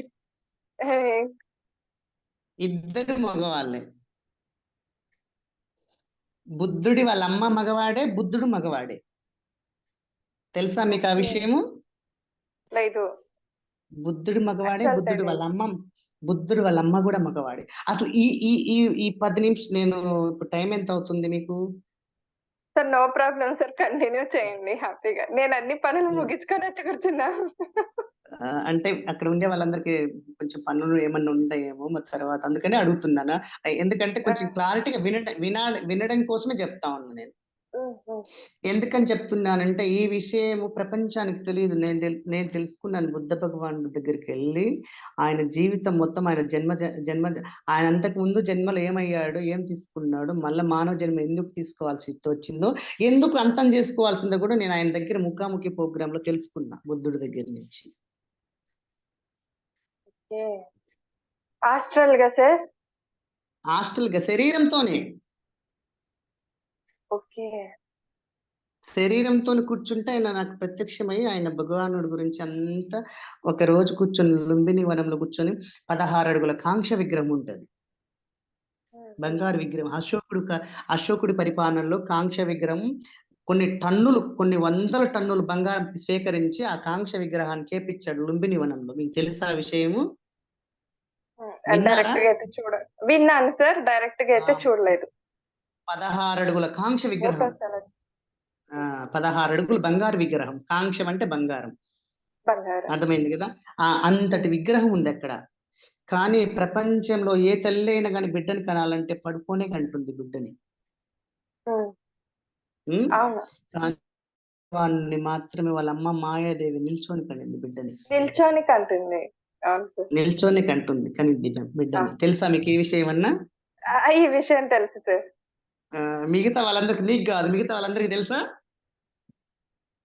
మీరు వాళ్ళందరినీ అడగండి. ఎందుకంటే మీరు చెప్పింది, నేను చెప్పింది మీరు వినడం కాదు. మీరు కూడా వాళ్ళకి క్వశ్చన్ వేస్తే అర్థమవుతుందా కావట్లేదు, క్లారిటీ తెచ్చుకోండి. మీరు కూడా జూమ్ సెక్షన్ చేస్తున్నామంటే చేస్తున్నాం కాదు, దాంట్లో కంటెంట్ తెలుసుకోవాలి ఫస్ట్. అది తెలియదంట సార్. కంటెంట్ ఎందుకు చెప్తున్నా అంటే మీరు తప్పుగా అనుకోద్దు. మళ్ళా మీరు జూమ్ సెక్షన్ పెడుతున్నారంటే అది యావత్ విశ్వంలోకి వెళ్తుంది. మనం మాట్లాడే ప్రతి మాట విశ్వం స్వీకరిస్తుంది. అదే దానికోసం అన్నమాట. మీరు ఏమనుకున్నా నాకు పర్వాలేదు, ఐ డోంట్ కేర్. ఏమనుకోను సార్, తెలుసుకుంటాను, ఇంకా అంతేం లేదు. ఎందుకని చెప్తున్నానంటే బుద్ధ భగవానుడిని వాళ్ళ అమ్మ నిల్చొని బిడ్డని కంటుంది. మీరు అందరు తెలుసుకోండి. అది ఎలా అనేది ఇప్పుడు చెప్పుకుందాం. బుద్ధ భగవానుడు వాళ్ళ అమ్మ ఇద్దరు స్నేహితులు, ఇద్దరు మగవాళ్ళే. మాయాదేవి, బుద్ధ భగవానుడు ఇద్దరు మగవాళ్ళే, స్నేహితులు వాళ్ళిద్దరు. స్నేహితులైతే ఏమైందంటే ఒకానొక రోజులో బుద్ధ భగవానుడు ఆయన మాయాదేవి ఇద్దరు కలిసి ఆ నేపాల్ సరిహద్దులో ఉండేటువంటి ప్రాంతం, మనకు నేపాల్కి మధ్యలో ఇది ఉంటది, ఏముంటది తెలుసా? గోరఖ్పూర్ ఉంటది. ఆ గోరఖ్పూర్ నేపాల్ సరిహద్దు బార్డర్ నుంచి ఇండియా సరిహద్దు బార్డర్ వరకు, ఆ గోరఖ్పూర్ వరకు నడుచుకుంటూ వచ్చేవాళ్ళంట వాళ్ళిద్దరు. ఉదయం బయలుదేరి మళ్ళా వాళ్ళ స్పీడ్ చూడండి ఎంత స్పీడో. వాళ్ళ బార్డర్ నుంచి గోరఖ్పూర్ వచ్చి, గోరఖ్పూర్ నుంచి మళ్ళీ అంతే సమయంలో మళ్ళా వాళ్ళు ఎంత సమయం అయితే కేటాయించుకుంటారో, 1/2 అవర్ గంట కేటాయించుకుంటారో, ఆ వేగం చూడండి, మీకు అర్థమవుతుంది. ఆ వేగంలో మళ్ళీ అక్కడికి వెళ్ళే వాళ్ళంట వాళ్ళు. ఇప్పుడు మనం 1 గంట పెట్టుకుంటాం మేడం నేపాల్ బార్డర్ నుంచి గోరఖ్పూర్ రావడానికి. ఈ గంట సమయంలో వాళ్ళు వచ్చి వెళ్ళే వాళ్ళంట. ఆ వేగాన్ని మనం పరిగణలోకి తీసుకోమని చెప్తా ఉన్నా. వేగాన్ని పరిగణలోకి తీసుకోమని చెప్తా ఉన్నా నేను. అంటే వాళ్ళు ఇప్పుడు కనీసం అంటే బార్డర్ నుంచి ఇక్కడికి రావాలంటే కనీసం 500 కిలోమీటర్లు ఉంటది. అయితే మరి ఇంకప్పుడు ఎంత వేగంగా నడవాలి సార్ వాళ్ళు? అప్పుడు నడకనే కదా. నడకనే నడకే ఆ, చెప్పేది. నడకే ఎంత వేగంగా వచ్చి ఎంత వేగంగా వెళ్తే ఆ టైం రీచ్ అవుతారు మీరు చెప్పండి. అవును కదా మరి. అర్థమవుతుంది కదా మీకు. ఉమ్, ఈ విషయం చెప్పడానికి చెప్తా ఉన్నా నేను. అంత వేగంగా వెళ్ళే వాళ్ళిద్దరు ఫ్రెండ్స్ అన్నమాట, వాళ్ళిద్దరు స్నేహితులు. అయితే మాయాదేవి అడిగిందంట బుద్ధ భగవానుణ్ణి, ఉమ్, ఇంత అందంగా ఉన్నావు, మగవాడికి నాకే నిన్ను చూస్తే చెప్పలేనంత కోరికగా ఉంది. ఆ బుద్ధ భగవానుడు ఉన్నప్పుడు కాదు, ఉమ్. బుద్ధ బుద్ధుడి భగవాన్ కంటే ముందు ముందుగా ముందు ముందు ఆ సిద్ధార్థుడుగా ఉన్నప్పుడు. సిద్ధ అసలు బుద్ధుడిగా పుట్టలే ఆయన. పుట్టలేదు ఇంకా. Okay okay. అసలు బుద్ధుడిగా జన్మని తీసుకోలే. ఓకే. బుద్ధుడు వాళ్ళమ్మ మాయాదేవి ఉంది కదా, వాళ్ళిద్దరు ఫ్రెండ్స్ ఆ, అన్నమాట. ఇద్దరు అర్థమవుందా మీకు కంటెంట్? అంటే ఈ ఈ జన్మ కంటే ముందు జన్మలోనా సార్? అవును. ఆయన ఓకే. బుద్ధుడిగా జన్మని తీసుకోవడానికి కారణం చెప్తాను ఎలాగనేసి, నేను మీరు అర్థం ఓకే సార్. చేసుకుంటారనేసి. సార్. వాళ్ళిద్దరు సార్. వాళ్ళిద్దరు ఫ్రెండ్స్ అన్నమాట. ఓకే అతని పేరు వచ్చేసి కరుడు. వాళ్ళ సార్. మాయాదేవి పేరు వచ్చేసి కరుడు. అతను కూడా మగవాడే. కరుడు కరుడు. వీరుడు వీరుడు. వీరుడు. ఓకే. అయితే ఈ వీరుడు అడిగాడు బుద్ధుణ్ణి, అరే నువ్వు ఉమ్, నాకంటే చాలా అందంగా ఉన్నావు, నేను మగవాణ్ణి అయినా కూడా నిన్ను చూస్తే కౌగిలించుకొని హక్ చేసుకొని కిస్సులు పెట్టాలని ముద్దులు పెట్టాలని కోరిక వస్తా ఉంది. కానీ నీ అంత అందమైనటువంటి కుమారుణ్ణి నా గర్భంలో మోయాలని ఉందని అడిగిందంట. ఉమ్. ఇది సమంజసం అవుతుంది ఏమైనా? అసలు కాదు. ఆలోచన చేసుకోండి. ఆలోచన చేసుకోండి. ఇంత అందమైనటువంటి దేహము నీ రూపాన్ని నా గర్భంలో మోయాలని ఉందని అడిగిందంట, మగవాడయ్యుండి. అయ్యుండి. వీడు మగవాడే, వాడు ఈ ఈ మగవాడే, మగవాడు. ఇద్దరు మగవాళ్ళే. హా. కానీ ఈయన రూపం చూసి చెలించి అవతల వ్యక్తి ఏమన్నాడంటే, నీ అందానికి నేను బద్దున్నయ్యి నీలాంటి అందమైనటువంటి దేహాన్ని నా శరీరంలో నా గర్భంలో మోయాలని ఉంది అని అడిగిందంట. ఈయన తదాస్తు అన్నాడంట. ఓకే. ఏమర్థమైందో చెప్పండి మీకు. మరి ఆ జన్మలో బుద్ధుడు ఎవరు సార్? అంటే పేరు కరుడు, కరుడు. ఆయన పేరు వీరుడు. వీరుడు. బుద్ధ భగవానుడి వాళ్ళిద్దరు పేరు కరుడు. వీరుడు. వీరుడు. వాళ్ళు బద్ద ఫ్రెండ్స్ అన్నమాట, అంటే విడిపోకుండా బతికినటువంటి వాళ్ళు. సార్ ఆయన అయితే ఏమైందంటే, తదాస్తునంత శక్తివంతంగా ఉన్నారంటే ఆయన ఎంత శక్తివంతుడని అర్థమవుతుంది కదండి సార్. అవును, ఆయన తదాస్తు అన్నాడంటే బుద్ధ భగవానుడు అప్పట్లో. కరుడు అన్నాడు వీరుని తోటి. అవును. ఏమన్నాడంటే నిన్ను మోయాలని అన్నప్పుడు తదాస్తు అన్నాడు. అనిన అన్నారు. తర్వాత ఏమైందంటే మళ్ళా ఆయన పరీక్ష పెట్టాడు. ఈ కరుడు ఏం చేశాడు, వీరుడికి పరీక్ష పెట్టాడు. నేను నీ గర్భంలోకి ప్రవేశించాలంటే నాకొక కోరిక ఉంది అని చెప్తాడు. ఏమని చెప్తాడంటే, ఏమో చెప్పు నాయన అని అడుగుతాడు. నువ్వు ఈ క్షణము ఆలోచన చేసుకోకుండా, ఆవేశపడకుండా, క్షుణ్ణంగా అర్థం చేసుకో. ఈ క్షణం నువ్వు మరణించి, ఆ స్నేహితుడు చెప్తా ఉన్నాడు, కట్ అయితా ఉంది మీ రూపం. అవునా సార్? ఏం హలో. లేదు సార్, ఉన్నాను. ఈ క్షణము నువ్వు మరణించి 200 సంవత్సరాలు నా కోసం అన్వేషణ చేసి నిరీక్షిస్తే నేను ఈ గర్భంలో పుడతానని చెప్పాడు. మేడం వింటున్నారా? Yes sir.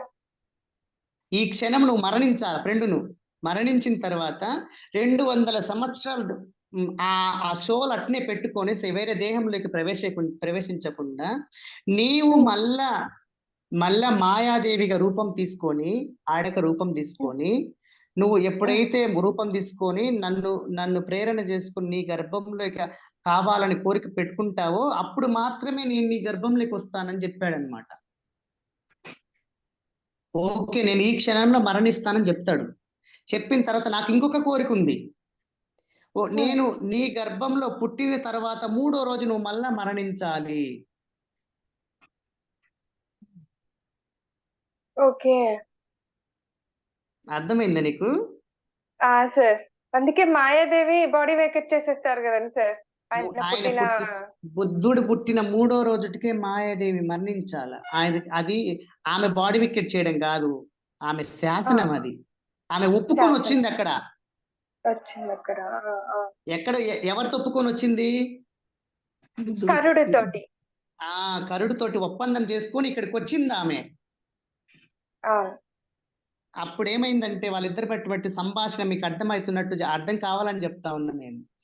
ఆయన అప్పుడు ఈ క్షణం నేను మరణించా, ఇంకా చనిపోయిండు ఆయన. వీరుడు చనిపోయిండు. వీరుడు అనేటువంటి పదం అక్కడ ఇరిగిపోయింది, ఇంకా కర్ర విరిగిపోయింది. విరగడం అంటే ఏంది? చనిపోవడమే. అర్థమవుతుంది. విరగడము అంటే చనిపోవడమే. ఆ కర్ర అక్కడికి విరిగిపోయింది. తన లోపల ఉన్నటువంటి ఆత్మ, తన పూర్ణాత్మ ఏమవుతుంది? అక్కడే నిలబడిపోయింది. ఇంకా వేరే దేహంలోకి ప్రవేశించజేయాలి. ఆయన ఏమని చెప్పాడు? నీ ఆత్మ ఏ దేహంలోకి ప్రవేశించకుండా నీకు అనుసంధానమైనటువంటి దేహము మాయాదేవి రూపంలో ఆ దేహం ఎప్పుడైతే తటస్థపడుతుందో ఆ దేహంలోకి మాత్రమే ప్రవేశించమని చెప్పాడు ఆయన. ఎవరు చెప్పారు? కరుడు చెప్పాడు.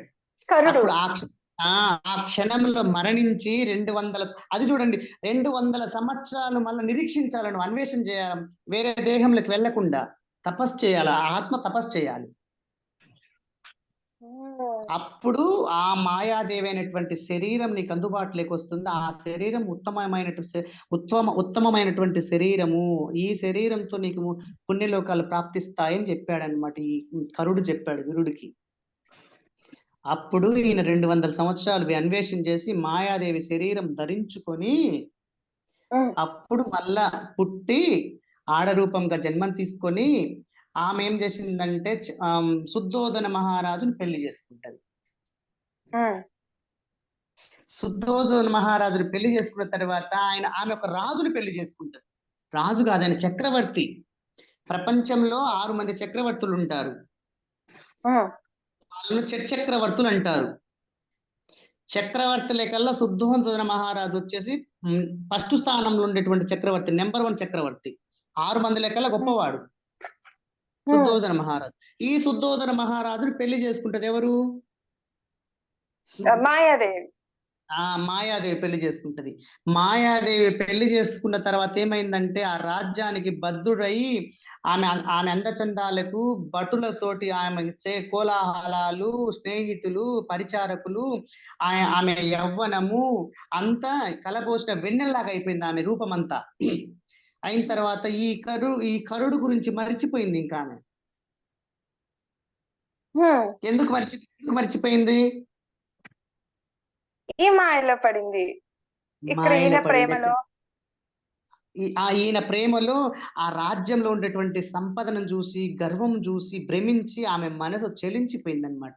అప్పుడు తన 200 సంవత్సరాల క్రితం జరిగినటువంటి మాట మరిచిపోయింది. అర్థమవుతుందా? మనం గతంలో కూడా ఒకసారి మాట్లాడుకున్నట్టుంది, నాకు గుర్తుంది, మీకు గుర్తుందో లేదో. నేను మణిదీప వర్ణన ఆడవాళ్ళు ఎందుకు దాని గురించి ఇష్టపడకూడదని చెప్పాను, మీకు గుర్తుందా? నేను చెప్పారు గుర్తుంది. గుర్తుందా?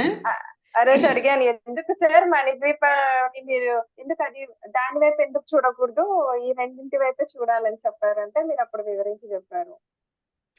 అర్థమైంది కదా నీకు అది ఆ కంటెంట్? ఎందుకంటే ఒక ఆడ మనిషికి సంపద తన దృష్టిలో తన చుట్టూ అల్లుకొని ఉంటుంది. అల్లుకోవడం అంటే ఏంటి? ఒక దారము ఇంకొక దారంలోకి, ఇప్పుడు మనం ఇట్లా అల్లుతుంటాం కదా, పూలు అల్లుతాం కదా, పూలు అల్లేటువంటి సమయంలో దాన్ని మెల్లబెడతా ఉంటాం. ఆ సంపద అంతా ఆమె చుట్టూ మెలవేసుకొని ఉందన్నమాట. అందుకని ఆమె భ్రమిసి మాయలో పడిపోయింది. మాయలో ఎంతకాలం చూసినా ఆమెకు పిల్లలు పుట్టలేదంట మాయాదేవికి. ఏ పెళ్లికి వెళ్ళినా, ఫంక్షన్కి వెళ్ళినా ఆమె గుడ్రాలని అందరు అంటున్నారంట. ఆయన చక్రవర్తి భార్య అయినా కూడా అదే ఢిల్లీకి రాజైన తల్లికి కొడుకేని అంటుంటారు కదా మన పెద్దవాళ్ళు. విన్నారు ఈ మాట అయినా? ఢిల్లీకి రాజైనా తల్లికి కొడుకేనంట. మరి ఆయన ఎంత పెద్ద చక్రవర్తి అయినా వాడికి పెళ్ళామే కదా ఆమె. పిల్లలు లేకపోతే పిల్లల్ని కనాల్సిందే. పిల్లలు లేకపోతే గొడ్రాలే అంటారు ఎవరినైనా కూడా. అంటారా? అనరా? అంటారు. కాబట్టి ఆ మాటలను వింటూ వస్తుందంట. ఆమె పరిచారకుల నుంచి తెలుసుకుంటూ వస్తుంది జనులు ఏమనుకుంటున్నారు అనేసి. ఉమ్, అప్పుడు ఏమైందంటే పిల్లలు లేని రాజు దగ్గర ఆ పరిపాలన చూడకూడదంట. ప్రపంచం ఎక్కడ కూడా ఉమ్, పిల్లలు లేనటువంటి రాజు పరిపాలన చేయకూడదంట. అది శాసనం అంట ఫస్ట్ నుంచి కూడా. ఉమ్. అర్థమవుతుంది కదా.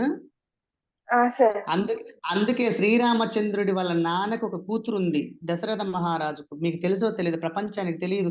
ఆయనకు ఉంది కౌసల్యకు సార్. దశరథ మహారాజుకు పుట్టినటువంటి తొలి సంతానం ఒక ఆవిడ ఉంది. ఆమె పేరు శాంతాదేవి. శాంతాదేవి. శాంతాదేవి మీ అందరికి తెలుసో తెలియదో. శ్రీరాముడికి అక్క అవుతుంది ఆమె, సొంతం అక్క. ఎందుకంటే వాళ్ళ అమ్మకి వాళ్ళ నాన్నకు సొంతం. పుట్టినటువంటి కూతురు అనమాట. ఉమ్, ఆమె వచ్చేసి ఆమె ద్వారానే ఈ నలుగురు కుమారులు ఉద్భవించడానికి కారణం వీళ్ళే. ఎందుకంటే ఆమెకు ఇప్పుడు ఆడిపిల్ల ఇక్కడి పిల్ల కాదు, ఆడిపిల్ల. పెళ్లి చేసి పంపిస్తే ఎక్కడికి పోతుంది? వాళ్ళ వంశం అక్కడికి వేరైపోతుంది. పోతుంది. అవును. ఆడపిల్ల అంటే ఆడపిల్ల కాదు, ఆడిపిల్ల అని అర్థం, ఆడపిల్ల కాదు. ఓకే. మీకు ఇప్పటికైనా అర్థం. హలో, జగన్ చెల్లెలు ఎందుకు తీసుకొస్తాం మళ్ళీ ఇక్కడ వీడికి దరిద్రుడా? హలో, జగన్ చెల్లెలు ఎందుకు తీసుకొస్తున్నాడు ఆయన మళ్ళా? మనకెందుకు ఆమెతో అవసరము? అవసరం లేదు సార్, ఆమెతో మనకి అవసరం లేదు. ఆడపిల్ల కాదు, ఆడిపిల్ల. ఆడిపిల్ల అంటే ఏంది? అవుకలింటి పిల్ల అని అర్థం.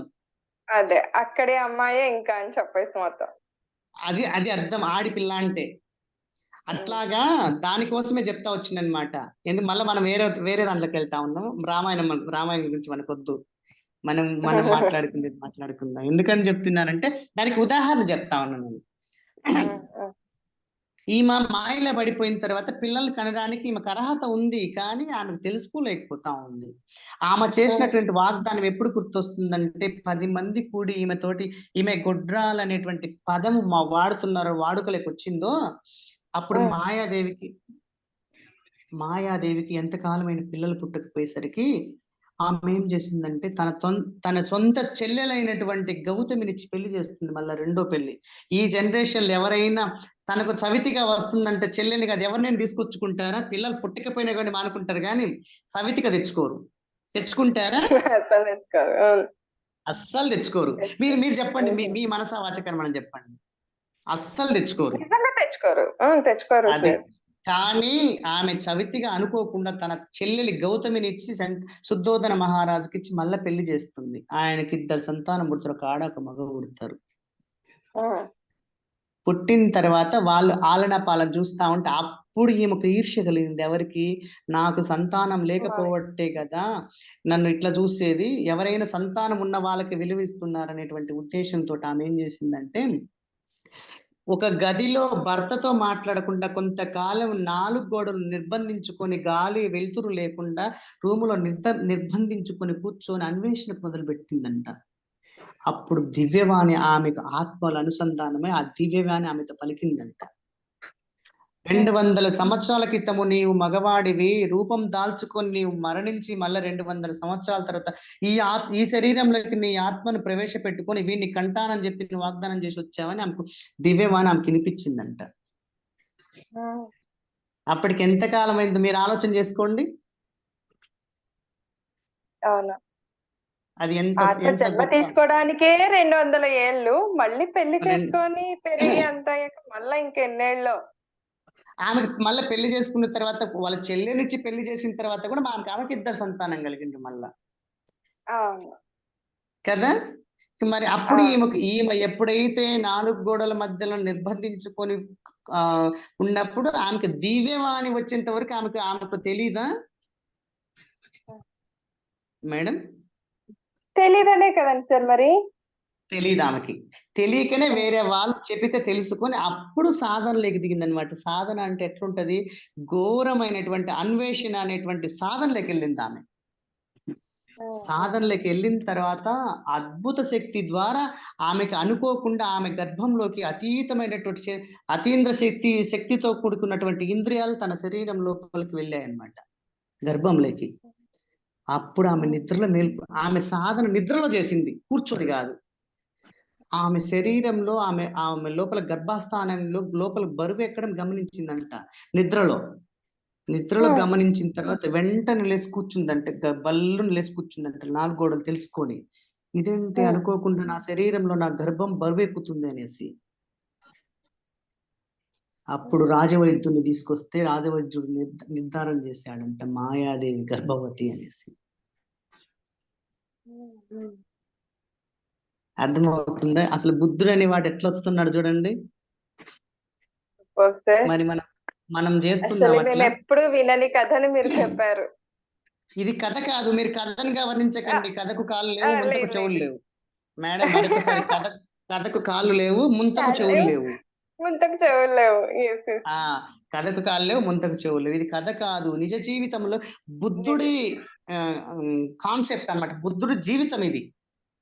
బుద్ధుడి జీవిత చరిత్ర. ఎలా వచ్చారు బుద్ధుడు ఎలా వచ్చాడు ఈ భూమి మీదకి, ఈ భూమిపై? దాని గురించి చెప్పుకుంటున్నాం. అసలు బుద్ధుడు ఎవరు, బుద్ధుడు వాళ్ళ అమ్మ ఎవరు తెలుసుకున్నాగా ఇప్పుడు. తెలుసుకున్నామా లేదా? అలాగా తెలుసుకున్నాం సార్. ఆమె నిద్రలో పడుకొని లేచేసరికి ఆమె గర్భం బరువెక్కిందంట, బరువైందంట. లోపల ఆడవాళ్ళకి తెలుస్తుంటది కదా, గర్భంలో బిడ్డ ఉంటే కొంచెం బరువుగానే ఉంటది కదా. అదే ఇంత ఇంత ఇంత ఇంత చిన్న గుమ్మడి తీగైనా ఇంత పెద్ద కాయను మోస్తదంట. తెలుసుగా, అది ఆడవాళ్ళకి మాత్రమే తెలుసు, మగవాడికి తెలియదు. ఇంత చిన్న తీగ అయినా కూడా ఇంత పెద్ద గుమ్మడికాయను మోస్తదంట. 100 కేజీల బరువు ఉన్నటువంటి గుమ్మడికాయ అయినా ఒక చిన్న తీగ మోస్తదంట. అది ఊడకుండా ఆ తొడిమి అంత గట్టిగా ఉంటదంట. అంటే బిడ్డను మోయడానికి ఒక తల్లికి, ఒక ఆడ మనిషికి మాత్రమే అర్హత ఉంటుంది. ఎందుకంటే లోపల ఎంత పెద్ద బరువు ఉన్నా కూడా అది తేలికగా అనిపిస్తుందంట. ఆ బరువును చూసి ఆమె తటస్థపడి ఉలిక్కిపడి లేచిందంట మాయాది. అప్పుడు రాజవైద్యుని పిలిస్తే ఈమె గర్భవతిని నిర్ధారణ చేశారంట. అప్పుడు శుద్ధోదన మహారాజ్ అంట ప్రపంచంలో ఉండేటువంటి చక్రవర్తులందరికీ లేఖలు పంపించారంట, నా భార్య గర్భవతి అయింది. అప్పుడు యక్షులు, కిన్నెరులు, కింపురుషులు, గానులు, గంధర్వులు, తర్వాత వచ్చే యోగాలు, యోమాలు ఇవన్నీ చేస్తూ రాజ్యంలో ఉండేటువంటి సంపదను మొత్తం పేదవాళ్లకు బహుకరించి ధనము ధాన్యం మొత్తము తునప్రాయంగా అందరికి పంచేయడం మొదలు పెట్టాడంట. ఆమె గర్భవతిని తెలిసిన తర్వాత ఎట్టకేళ్లకు 9 నెలలు గడిచింది ఆమెకి. ఆమె చనిపోక ముందు, ఈ కరుడు అనేటువంటి వాడు చనిపోక ముందు ఆమెకు ఒక కోరిక ఉండేదంట. ఆ కోరిక అప్పట్లోనే ఈ కరుడికి తెలిసిపోయిందంట. వీరుడు అనుకున్నాడంట, కోరిక అనుకున్నాడంట, అయ్యో ఈయనేంటి మళ్ళా నేను ఇట్లా కోరని కోరిక కోడాను, నేను మరణిస్తున్నాను, నేను బల్లా బిడ్డను మోస్తున్నాను, బిడ్డను కంటున్నాను, మళ్ళా 3 రోజులకే మరణించమని చెప్తున్నాడు, కానీ నా బిడ్డ ముద్దు మాటలు వినలేకపోతున్నాను, ముద్దు అడుగులు చూడలేకపోతున్నాను, ఇంతటితోని నా జన్మ శిరిసార్థమై నేను మళ్ళా పునర్జన్మ లేకుండా పోతున్నానే అనేటువంటి ఆ కోరిక ఆమె మనసులో అనుకున్నదంట. అనుకున్నటువంటి కోరిక కరుడు విన్నాడంట, బుద్ధుడు విన్నాడంట. విని అదేం బయట పెట్టకుండా అలాగే ఉంచుకున్నాడంట మనసులో ఉంచుకున్న తర్వాత ఆయన కూడా అప్పుడు మళ్ళీ మరణిస్తేనే కదా ఈమె కడుపులో పుట్టేది బుద్ధుడు. ఆ తర్వాత అట్టనే మనసులో పెట్టుకొని 9 నెలలు గడిచింది మాయాదేవికి. గర్భం పెరుగుతూ వచ్చింది అనమాట. 9 నెలల 9 రోజులకు కంపల్సరిగా ఒక ఆడ మనిషి బిడ్డను కంటుంది. 9 నెలల 9 రోజులకి బిడ్డను కనే సమయంలో రాజవైద్యులు ఆమె కనింది. ఎక్కడ కనింది? శుద్ధోదన మహారాజు ఏం చెప్పాడంటే, ఇక్కడ జోరు వానలు కురుస్తా ఉన్నాయి, వచ్చేటట్టుంది, మన రాజ్యం నుంచి మీ పుట్టింటి రాజ్యంకి వెళ్ళడానికి చాలా దూరం ఉంది, నువ్వు ఇప్పుడు వెళ్ళలేకపోతున్నావు అని చెప్తే, ఎట్టకేలకు నా పుట్టింటికి వెళ్ళి నేను ప్రసవం చేసుకోవాలని ఆమెకు దృఢమైనటువంటి కోరిక కలిగిందంట. ఎవరికి? మాయాదేవికి. కలిగితే అప్పుడు ఏం చేశారంటే, శుద్ధోదన మహారాజు ఏం చేశాడంటే, భటులను, సైన్యాన్ని, సంపదను మొత్తం సమకూర్చి ఆమెను వచ్చేసి ఇది పల్లకి ఉంటది కదా, పల్లకిలో కూర్చోబెట్టి ఆమెను భటులు మోసుకుంటూ మార్గ మధ్యంలోకి వెళ్ళిన తర్వాత ఏమైందంటే, జోరు వానంట, పండు వెన్నెల జోరు వాన, ఇడదీయకుండా ఉరుములు మెరుపులు అంట. బుద్ధ భగవానుడు పుట్టేటప్పుడు జోరు వాన, పండు వెన్నెల, చీమల దూరం చిత్తడివి, కాకుల దూరం కారడివి, అంత కీకారణ్యంలో ఉందన్నమాట లుంబిని వనం.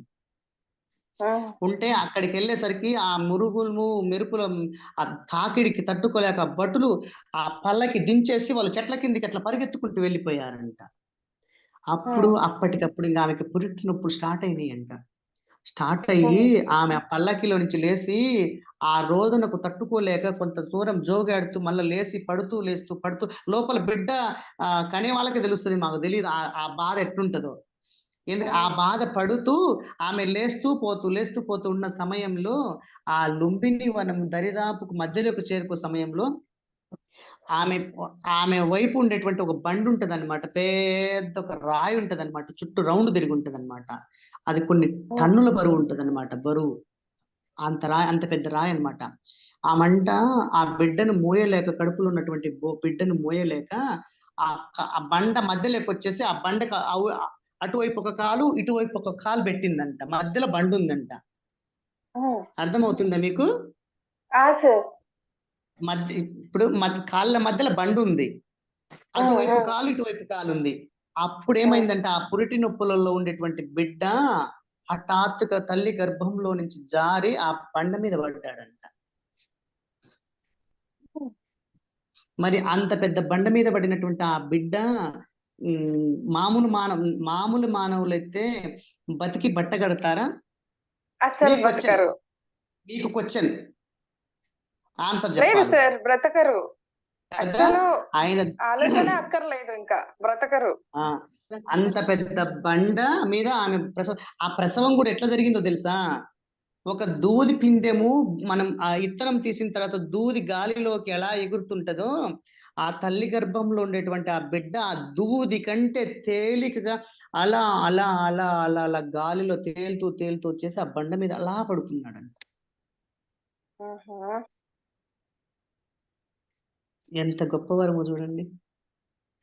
ఇది మనకైతే సాధ్యం అవుతుందా? మేడం మీరు 12:30 అన్నారు, 12:51 అయింది.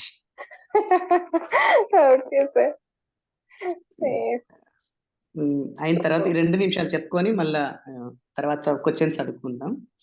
అయిన తర్వాత ఏమైందంటే ఇంక తర్వాత ఆమె పుట్టింటికి చేరలేదు మాయాదేవి. మళ్ళా సైన్యము మంది మార్బలం తీసుకొని మళ్ళా వచ్చేసి ఎక్కడికి తీసుకొచ్చాడు? శుద్ధోదన రాజ్యానికి తీసుకొచ్చారు. శుద్ధోదన రాజ్యానికి తీసుకొచ్చిన తర్వాత ఏమైందంటే రాజపురోహితులను పెట్టి ఫస్ట్ రోజు ఆయనకంత సానాది కైంకర్యాలు చేసిన తర్వాత రాజపురోహితులను పెట్టిన తర్వాత అవన్నీ జరిగిన తర్వాత రాజపురోహితులు ఏం చెప్తారంటే, ఈ పిల్లవాడు 14 సంవత్సరాలు వచ్చేంత వరకు బయట ప్రపంచం చూస్తే వీడు యోగిన్న అవుతాడు, సన్యాసన్న అవుతాడు, రాజదర్బాన్ని ఏలేవాడన్న అవుతాడని చెప్తాడు అనమాట.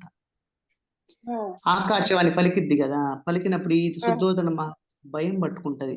వీడు బయటకు వెళ్ళిపోతే సన్యాసి అయితే వీడి వంశానికి ఇబ్బంది అవుతుంది అనేసి నిర్బంధించి పెంచడం మొదలు పెడతాడు అనమాట. అప్పుడు ఇంకా శుద్ధోదన మహారాజా ఆ ఘట్టం అయిపోయిన తర్వాత కొడుకు పుట్టినాడు అనేటువంటి సంతోషముతోటి రాజ్యంలో ఉండేటువంటి బంగారు, వజ్రాలు, వైడూర్యాలు, మనులు, మాణిక్య కుప్పలుగా పోసి అమ్మడం కానుకగా ఇవ్వడం మొదలు పెట్టాడంట. పెట్టిన తర్వాత ఏమైందంటే అప్పటికి మాయాదేవికి అప్పుడు తేరుకుందంట. 3వ రోజు రానే వచ్చింది. ఇంకా అర్థమవుతుంది, ఆమె చివరి ఘట్టం రానే వచ్చింది. మాయాదేవి చివరి రోజు రానే వచ్చిన తర్వాత మంచం మీద పడుకొని ఆలోచన చేస్తా ఉందంట. అయ్యో నేను ఆ రోజు ఇచ్చాను వరం, కోరిక తీసుకున్నాను, నా పుట్టినటువంటి పిల్లవాడిని ఆలనా పాలన చూడలేకపోతున్నాను, ముద్దు నడకలు చూడలేకపోతున్నాను, ముద్దు మాటలు చూడలేకపోతున్నానని మనసులో బాధపడుతుందంట. ఆమె బాధపడుతున్నటువంటి తరుణంలో ఆమె ఏమైందంటే ఆ పిల్లవాడు లేచి 3 రోజుల పిల్లవాడు, మీరు గమనించాలి బాగా ఈ విషయం మేడం, మీరు ఈ విషయం బాగా గమనించండి. ఆ 3 రోజులటువంటి పిల్లవాడు లేచి భూమి మీద ఆ మంచము దిగి నడుస్తూ అమ్మా నేను నడుస్తున్నాను చూడు అన్నాడంట. ఆమెకు చుట్టుపక్కల ఎవరు లేరంట, గదిలో ఒక్కతే ఉంది ఆ పిల్లవాడిని పడుకోబెట్టుకొని. లైవ్ రావట్లే, మీ బొమ్మ కనిపించట్లే. లేదు సార్, నేను ఉన్నాను. ఆ పిల్లవాడు మంచం మించి లేచి ఆ కాటు దిగి అమ్మా చూడు నేను నడుస్తున్నాను, అమ్మా అనేటువంటి మాట చూడండి, మీకు దీంట్లో అర్థం కావాలా? అమ్మా చూడు నేను నడుస్తున్నా, అర్థమవుతుందా?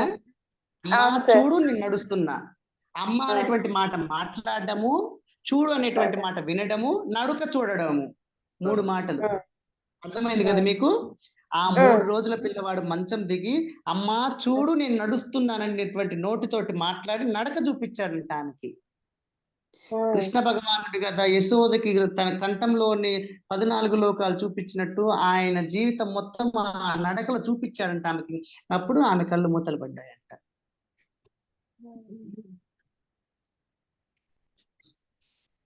అంతటి ఆయన గొప్పటి కోరిక గొప్ప కరుడిగా ఉండి ఉన్న ఆమె కోరికని, అప్పటి వీరుడి కోరికని ఈ విధంగా ఇప్పుడు ఇలా తీర్చేశారు ఆయన. తీర్చేశాడు అనమాట. అర్థమైందిగా? ఆయనకి జన్మ లేదు, ఇంకా పునర్జన్మ అనేది ఇంకా లేదనమాట. జననము మరణం లేదు, ఇంకా లేకుండా పుణ్యలోకాలకు వెళ్ళిపోయింది వీరుడికి. సో అలాగా మీరు అన్నారు, బుద్ధుడు మాయాదేవి మగనా ఆడనా అని అడిగారు, మేలా ఫిమేలా అని చెప్పేసి. అవును. సరే, ఇది ఎప్పుడు వినని కథ, సారీ వినని విషయాలు, బుద్ధ భగవానుల వారి జీవిత విశేషాలు ఇవన్నీ. బుద్ధుడు గురించి చెప్పమని చెప్తే ఆ యశోధర మాత, సారీ మాయాదేవి, శుద్ధోధన మహారాజుల వారి గురించి అక్కడి నుంచే స్టార్ట్ అవుతది చరిత్ర అనేది. చెప్పుకోవాలనుకుంటే అక్కడి నుంచే స్టార్ట్ అవుతుంది. కానీ ఈ ఘట్టం ఎలా ఆయన బ్రతికారు, ఎలా ఆయన పుట్టారు, జననం తీసుకున్నారు, దీనికి కారణం ఏంటి అన్న విషయం తెలియచెప్పారు. ఓకే, థ్యాంక్స్ అమ్మా. మీరు విన్నందుకు థ్యాంక్స్. ఇంత సమయం వెచ్చించి టయాన్ని కేటాయించి మీరు విన్నందుకు మీ అందరికి మనసా వాచ మీ పాదాలకు నమస్కరించి అందరికి ధన్యవాదాలు. అస్సలు వద్దు సార్, అలా అనకండి. పాదాల వరకు అట్లా అస్సలు వద్దు, వెళ్ళొద్దు ప్లీజ్. ఇంకా సార్, ఇంకా విశేషాలు ఉన్నాయా బుద్ధ భగవానుల వారి గురించి తెలుసుకోవడానికి ఏమైనా? లేదు, చాలా ఉంటది దాని గురించి చెప్తూ పోతుంటే చాలా ఉంది. అంటే పుస్తకాలలో ఉండేటువంటి పదాలు కాదు, స్వయంగా జీవితంలో భగవంతుడి గురించి, బుద్ధ భగవానుడి గురించి మేము చేసినటువంటి అన్వేషణ, ఆయన మాకు తటస్థపడినటువంటి అంశాలు కొల్లలు ఉన్నాయి సార్. నేను మరి అదే అడుగుతున్నాను, అది కావాలి అని అడుగుతున్నాను, ఆ విషయాలన్నీ కావాలి అని అడుగుతున్నాను. ఇప్పుడు టైం కాలాతీతం కదా. లేదు సార్, ఆ జననం వరకు అయితే కరెక్ట్ గా చెప్పారు. మనకు సెషన్ కూడా కరెక్ట్ గా అంతవరకు ఎండ్ అవుతుంది. నెక్స్ట్ మటుకు మీరు తప్పకుండా మాతో షేర్ చేసుకోవాలి.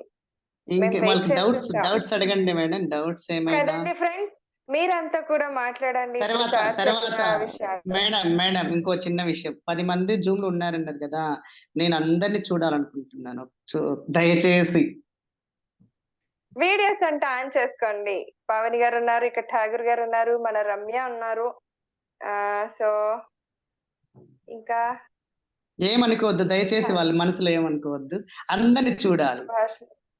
సుభాషిణి గారు, వీలైతే కనుక మీరు చేసుకోండి. ఇంకా ఇక్కడ 2 మెంబర్స్ ఏమో లెఫ్ట్ అయ్యారు సార్ యాక్చువల్లీ. ఓకే, ఒక డౌట్ చెప్తావా? ఏంటి మేడం? ఎవరు అడుగుతున్నారు? ఎవరండి? నేను మేఘన, సుజాత వాళ్ళ డాటర్ ని. ఓకే, నన్నెందుకు అక్కడ సారీ అన్నారు కదా, అడగండి. తర్వాత నాకు తెలిసింది నేను మళ్ళీ మనం డిస్కస్ చేసుకుందాం.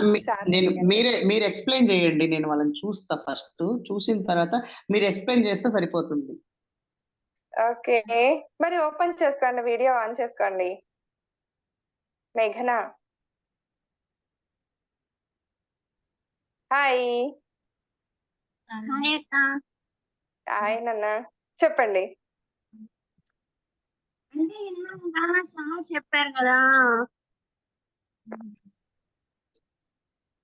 హలో, చెప్పండి, వింటున్నాం. ఎలా వచ్చారు, మనం ఎలా వచ్చాం, అలా అంటే దాని గురించి చెప్తారు ఏమైనా మీరు? అర్థం కాలేదు క్వశ్చన్, మళ్ళీ అడగండి. అంటే దేవుళ్ళు ఎలా వచ్చారు, మనం ఎలా వచ్చాము అన్న దాని గురించి మీకు ఏమైనా తెలుసా? ఓకే, దేవుళ్ళు ఎలా వచ్చారు, మనం ఎలా వచ్చామన్నా, మనం జనరల్ గా చెప్పుకోవాలి, మాట్లాడుకోవాలంటే ప్రతి ఒక్కరం కూడా అమ్మ గర్భం నుంచే వచ్చాము. ఇప్పుడు ఆ బుద్ధ భగవానుడు కూడా వచ్చింది అమ్మ గర్భం నుంచే కదా. ఒక పాట అంటూ, ఆ అమ్మ ఎలా వచ్చింది? ఆ అమ్మ ఎలా వచ్చింది ఆ అమ్మ వాళ్ళమ్మ గారి గర్భం నుండే. ఎవరైనా సరే ఫ్రెండ్స్, నాకు తెలుసుకున్నది ఏంటంటే, ఎలాంటి అవతార పురుషులైనా కూడా ఒక తల్లి గర్భం నుండే రావాల్సిందే. తల్లి గర్భం నుండి ఈ భూమిపైకి ఈ శరీరాన్ని తీసుకొని వచ్చినప్పుడు, ఈ రక్త మాంసాలతో కూడుకున్న ఈ శరీరాన్ని తీసుకొని వచ్చినప్పుడు తప్పకుండా ఆ ప్రతి వ్యక్తి కూడా, సో అంటాం కదా ఇది దైవిక అంశ, ఈ పిల్లలు అలా ఇలా అని మాట్లాడుతుంటాం కూడా మనము. సో వాళ్ళంతా కూడా వచ్చేది, రావాల్సింది కూడా తల్లి గర్భం నుండే అని నా వరకు నాకు తెలుసు. సో అంతే. మరి దేవుళ్ళు ఎలా వచ్చారు ఏంటి అని అంటే గనక, దేవుళ్ళకి కనుక రూపం ఉంటే కనుక ఆ రూపాన్ని తీసుకొని రావాలంటే కూడా తల్లి గర్భం నుండి రావాల్సిందే. తల్లి గర్భాన్ని ఆశ్రయించాల్సిందే ప్రతి ఒక్కరు కూడా. సో ఆ తరువాత ఇప్పుడు మనం కూడా ఒక దేవుళ్ళ అంశగా, ఇప్పుడు నేను ఇంక ఇక్కడ అంతా కూడా మాస్టర్స్ ఉన్నారు, వాళ్ళంతా వాళ్ళ పూర్ణాత్మ నుంచి వాళ్ళు వచ్చారని ఈ ధ్యానం ద్వారా మనకు తెలిసొస్తూ వస్తుంది కదా. సో అలాంటప్పుడు వాళ్ళ పూర్ణాత్మ సందేశాల ప్రకారం సో వాళ్ళు కూడా ఈ శరీరాన్ని తీసుకొని రావాల్సిందే కదా మరి. సో ఎవరు కూడా ఆత్మగా అయితే మనకైతే ఏ దేవుళ్ళు కూడా కనిపించారు. ఎంతసేపునో ఒక రూపాన్ని ఏర్పరచుకొని మనం చూస్తూ ఉంటాం భగవంతుడిగా కొలవాలంటే కనుక. సో నాకు తెలిసింది నేను చెప్పాను. సో సార్ ఏమంటారు సార్, మీరైనా తీర్చండి తన సందేహాన్ని. 100%. ఎందుకంటే తల్లి గర్భంలో ఉండేటువంటి గర్భాశయ కణాల కంటే తండ్రి గర్భంలో ఉండేటువంటి కణాలకే ఉత్పత్తి ఎక్కువగా ఉంటుంది. అందుకు కాబట్టే ఇప్పుడు ఏమని చెప్తున్నానంటే, ఇద్దరు లేకపోతే గర్భం రాదు. అందుకు కాబట్టి ఎక్కువ ప్రిఫరెన్స్ జీన్స్ ప్రకారం చూసుకుంటే తండ్రి గర్భంలో నుంచి తల్లికి ప్రవేశించిన తర్వాత తన లోపల ఉండేటువంటి అంతర్భాగంలో ఉండేటువంటి దివ్యకణాలు మొత్తం ఉత్పత్తి అయిన తర్వాత ఒక బిడ్డగా ఏర్పడుతుంది. అది తల్లికి మాత్రమే ఆ దివ్యకణాలు ఉంటాయి, పురుషుడికి ఉండవు. కాబట్టి తల్లి లోపల ఉండేటువంటి కణాలకి ఆహారం ఇచ్చేటువంటి ప్రక్రియ నువ్వు తీసుకునేటువంటి ఆహారం కాదు. లోపల ఆ కణాలు మాత్రమే ఈ బిడ్డకి ఇవ్వాల్సినటువంటి ఆహారం లోపల ఉత్పత్తి చేస్తూ ఉంటాయి. ఆ ఉత్పత్తి చేసినటువంటి ఆహారం తీసుకొని లోపల ఆ బిడ్డ పెరుగుదల ఉంటుంది. మీరు తింటారు కదా పంచభక్ష పర్వాణాలు, దీంతో బిడ్డ పెరగదు. లోపల ఉండేటువంటి దివ్యత్వంతో కనెక్ట్ అయినటువంటి కణాలు మాత్రమే తీసుకొని ఆ బిడ్డ పెరుగుతుంది, ఆ కణాలలో ఉండేటువంటి శక్తిని తీసుకొని. కాకపోతే తల్లి మాత్రమే 100% ప్రేరణ ఉండాలి. తల్లి అనేటువంటి రూపం కావాలి. ఆ రూపం ఉంటేనే బిడ్డ బయటికి రావడానికి అర్హత ఉంటది. అది 100%. మరి దేవుళ్ళు ఎట్లా పుడతారు, దేవుళ్ళు ఎలా పుడతారో నన్ను అడుగుతుంది సార్ అమ్మాయి. దేవుళ్ళు ఎలా పుడతారంటే బ్రహ్మ విష్ణు మహేశ్వరులు వాళ్ళు పుట్టలే. వాళ్ళకు స్థితి లేదు, గతి లేదు. మిగతా వాళ్ళందరూ తల్లి గర్భంలో. ఇప్పుడు మహావిష్ణువు అంశతోటి ఆయన పూర్ణాత్మతోటి 10 అంశాలు బయటకు వచ్చాయి. ఈ 10 అంశాలు కూడా ఒక తల్లిని ఎంచుకొని ఈ తల్లి ఈ ఆత్మ ఈ శరీరానికి అనుసంధానమైన తర్వాత నాలాంటి శక్తి కలిగినటువంటి సోల్ను మోయగలుగుతుందా మోయలేదా అనేటువంటిది టెస్ట్ చేసుకొని ఈ పూర్ణాత్మ ఈ అంశను వదిలి ఆ శరీరంలోకి పంపిస్తుంది. అవును. అప్పుడు ఆ శరీరము మోయగలిగినటువంటి శక్తి ఉంటే మోస్తుంది, లేకపోతే మోయలేకపోతే దాన్ని తిరస్కరిస్తుంది.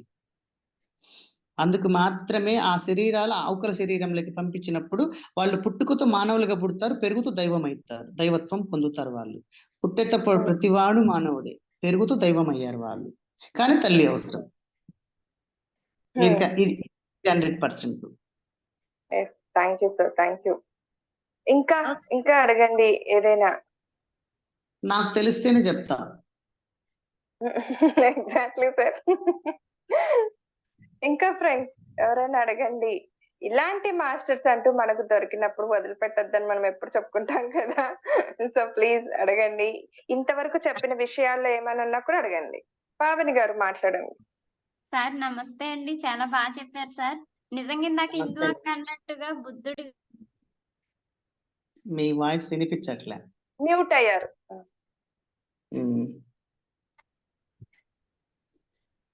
జీవిత చరిత్ర మొత్తం మీ నోటి ద్వారా వినాలని ఉంది సార్. నిజంగా మాకు అందించండి సార్. తప్పకుండా టైం వస్తే తప్పకుండా అందిద్దాం. ఓకే సార్, థ్యాంక్ యూ అండి, థ్యాంక్ యూ సో ఏంటి మా మచ్. మీకు పిల్లలు ఎంతమంది? ఇంతకు నిన్న చెప్పుకున్నారు కదా, ఓ పాప బాబో ఏదో చెప్తున్నారు. టెన్త్ ఇద్దరు క్లాస్ పాపలే అయిపోయింది. సార్, ఇద్దరు 10th క్లాస్ పాపలే. అయిపోయింది. అవును. ఇలా సీట్ వచ్చింది, ఇలా వచ్చింది అనేసి మీకు కూడా అవును. Many many thanks. Thank you sir. ఇంకా ఇంకేంటిమ్మా,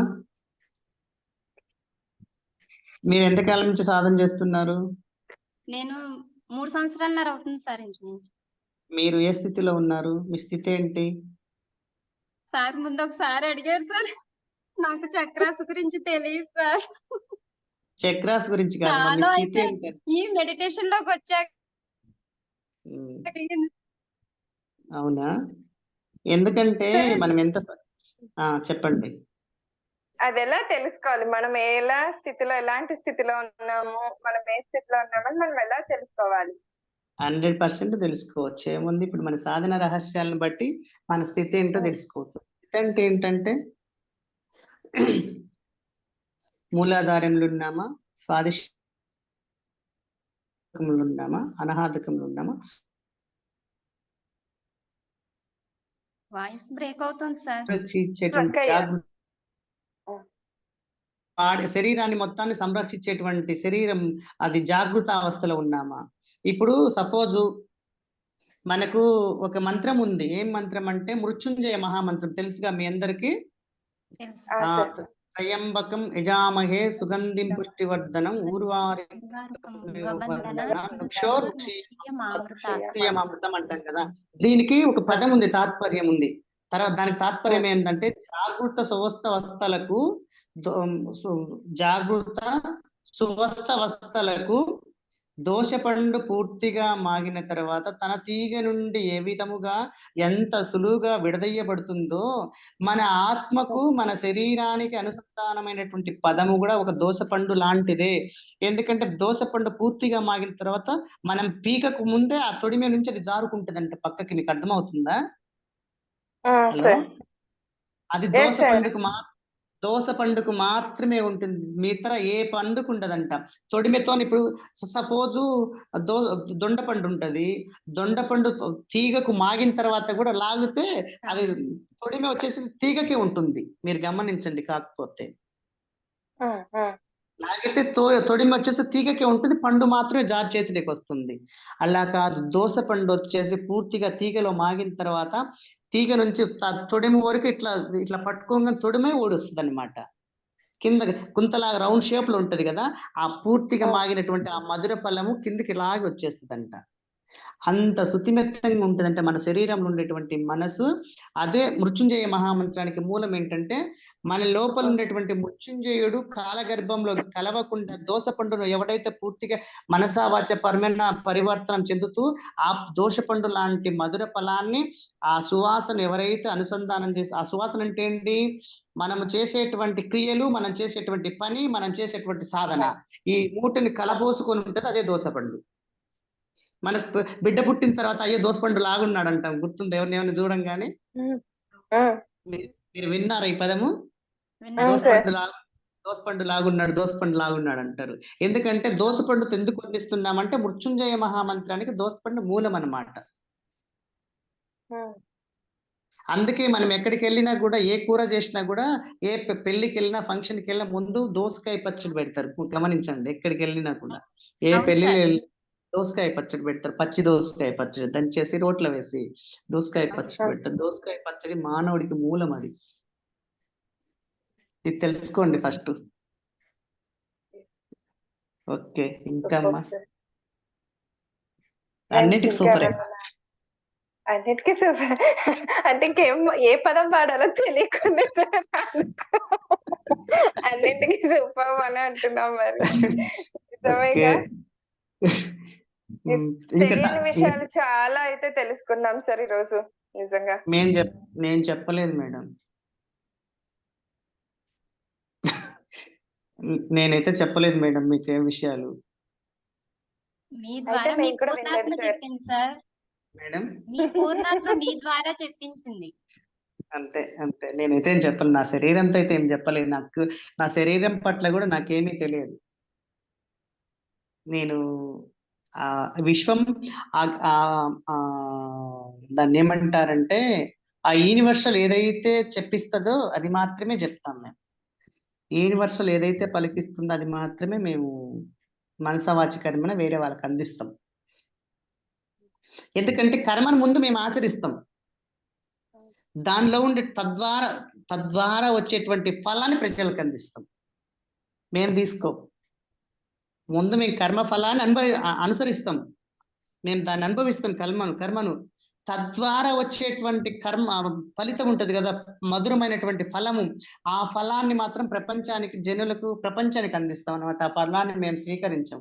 ఎందుకంటే ఆ స్వీకరణ తీసుకుంటే కూడా అహంకారం ఉత్పత్తి అయి ప్రేరణ పెరిగిద్ది అనమాట. మేము తీసుకోమది. కర్మను మాత్రమే ఆచరిస్తాం మేము, ఆ ఫలాన్ని ఆచరించాం. ఎందుకంటే కర్మను ఎవడైతే ఆచరిస్తాడో ఫలము తెలియకుండా తన వెనక భాగం నుంచి ముందుకు వస్తుందంట. ఎందుకంటే విష్ణు సహస్రనామం మొదలైంది వెన్నుపూస చివరి భాగం నుంచి మాత్రమే ప్రపంచానికి ఈ రోజు విష్ణు సహస్రనామం వెలుగొందుతుందంటే వెన్నుపూస చివరి భాగం నుంచి అది ఉద్భవించింది. అది ఎంతమందికి తెలుసో తెలియదో నాకు తెలియదు. నాకైతే తెలియదు సార్, ఎప్పుడు నిజంగా తెలీదు. ఎందుకంటే ఎంతసేపున విష్ణు సహస్రనామాలు ఎలా వచ్చాయి, ఎలా పుట్టుకొచ్చాయంటే భీష్ముల వారు అంపశయ్యపై పడుకొని ఉన్నప్పుడు అప్పుడు వచ్చాయి అనేది ఒకటి తెలుసు అంతే, ఇలా అని తెలీదు. ఓకే ఓకే, ఇది ఇంకోసారి చెప్పుకుందాంలే. ఎగ్జాక్ట్లీ. ఇంకేంటి, ఈ రోజు మీకు టైం ఎక్కువ తీసుకున్నట్టుంది. No problem sir, happy. ఇంకేంటి మేడం, ఇంకా లాస్ట్ అందరికి ఏంటి ఇంకా చేస్తున్నారు కానీ అసలు మాకు టైం గుర్తులేదు సార్. అవునా? ఇందాక ఆడపిల్ల ఈడపిల్ల అని చెప్పారు కదా, మరి మీరు ఎందుకు వచ్చింది మీకు? నేను ఏంటి శర్మిల కూడా అంటే అక్కడ అని చెప్పారు. ఆడపిల్ల అంటే మీరు పర్టికులర్ గా ఇప్పుడు ఇంట్రెస్ట్ ఉందా? హలో నేను చెప్పేది వినండి. మీ ఇంటెన్షన్ నాకు అర్థమైంది. పర్టికులర్ గా మీరు శర్మిల తోటి మనకు అవసరం లేదు. ఇప్పుడు మీ ఇంట్లో వాళ్ళ గురించి మాట్లాడండి. ఎందుకంటే మీరు ఒక మానవుడు, మీరు ఒక ధ్యానంలో ఉన్నారు, మీరు ఒక సాధకులో ఉన్నారు, మీరు ఒక ఋషి పుంగవుడు, మీరు ఒక అద్భుతమైనటువంటి శక్తి. మీ లోపల అనేక రకాల దివ్యశక్తులు ఉన్నాయి, వాటి గురించి మాట్లాడుకోండి. శర్మిల ఎవరు? నేను వాటి గురించి ఏమంటానులా, ఇక్కడ పాయింట్ అర్థం చేసుకొని వినండి. ఫస్ట్ నేను నాకు చెప్పే వర్షన్ వినండి, దాని తర్వాత మీరు చెప్పండి, నేను యాక్సెప్ట్ చేస్తా. ఆడపిల్ల అనే దానికి చాలా మందికి అర్థం తెలియదు అని యాక్సెప్ట్ చేస్తాను. కానీ శర్మిల గారు చెప్పినప్పుడు ఏం చెప్పారు? ఆడపిల్ల అంటే అక్కడ పిల్ల అని చెప్పేసి చెప్పారు. తను జెన్యున్ గా చెప్పింది. దాన్ని మీరు ఎందుకు అహంసంగా తీసుకున్నారు? మరి అది నేను అడిగే క్వశ్చన్. ఆడపిల్ల అక్కడ పిల్ల అని ఎందుకు అంటారు అంటే ఆమె నాకు తెలియదు, తను అంది. ఇప్పుడు మీరు చెప్పిన వర్షంలో నేను అర్థం చేసుకున్నాను. దీనికి ఆశయం ఎందుకు వస్తుందని నాకు డౌట్. ఆశయమా? ఎందుకు నవ్వారు మరి? నేను నవ్వలేదే. హలో, దానికి నేనేం చెప్పలేదు. అంటే వద్దు మనకి అప్పుడు విషయాలు అవన్నీ ఏం వద్దు, అట్లా ఏదో జోక్గా మాట్లాడుతున్నాం సార్ అంతే. ఆ విషయాలు ఆమెతో శర్మిలాన్ కంటెంట్ కి తీసుకోవాల్సినటువంటి పని లేదు కదా అంటున్నా నేను. అది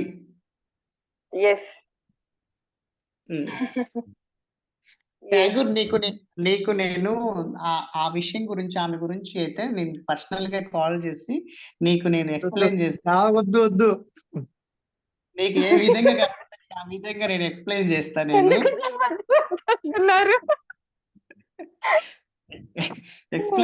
నేను అది ఇంకేంటి విషయాలు నువ్వు మాట్లాడాలి. సాధన గురించి మాట్లాడు ఫస్ట్. ఆడపిల్ల గురించి మగపిల్లవాడి గురించి వద్దు, సాధన గురించి మాట్లాడు. నువ్వు నీ ఎక్స్పీరియన్స్ వీళ్ళకి షేర్ చేయి. మరి చెప్పండి సార్, చెప్పకుండా మీ ఎక్స్పీరియన్స్. లేదు మేడం, ఇప్పుడు సార్ చెప్పాడు ఆల్రెడీ. ఎక్స్పీరియన్స్ మొత్తం సార్ చెప్పారు, నేను విన్నాను. నేను ఫస్ట్ స్టార్టింగ్ నుంచి ఉంటున్నాను, మధ్యలో ఎగ్జిట్ అయినా కానీ తను మాస్టర్ చెప్పారు మొత్తం, నేను వింటూనే ఉన్నాను. అనుకోని జర్నీ మాది, అనుకోని జర్నీ మేడం అది. అసలు మేము ఎక్స్పెక్ట్ చేయట్లా. అసలు ఎటో వెళ్ళాల్సిన మేము ఎక్కడెక్కడో తిరుగుతున్నాం, అసలు అర్థమే కావట్లా. ప్రకృతి అలా తీసుకెళ్ళిపోతా ఉంది. మేము తిరుగుతా ఉన్నాము, ట్రావెల్ చేస్తా ఉన్నాము, అటు వెళ్తున్నాము. అక్కడ లాస్ట్ 1 సెకండ్ లో మా యొక్క డిసిషన్ మారిపోతుంది. ఇది ఈ రూట్ వద్దు, ఈ రూట్ మా జర్నీ కంటిన్యూ అయిపోతా ఉంది. సార్ శ్రీశైలంలో మీ ఎక్స్పీరియన్స్ ఏంటి? నేను మా మాస్టారు ఇంకొక పెద్ద మాస్టర్ అని చెప్పారు కదా మేడం, మాట్లాడారు కదా ఆ రోజు నైట్. ఒక చోటికి వెళ్ళాము.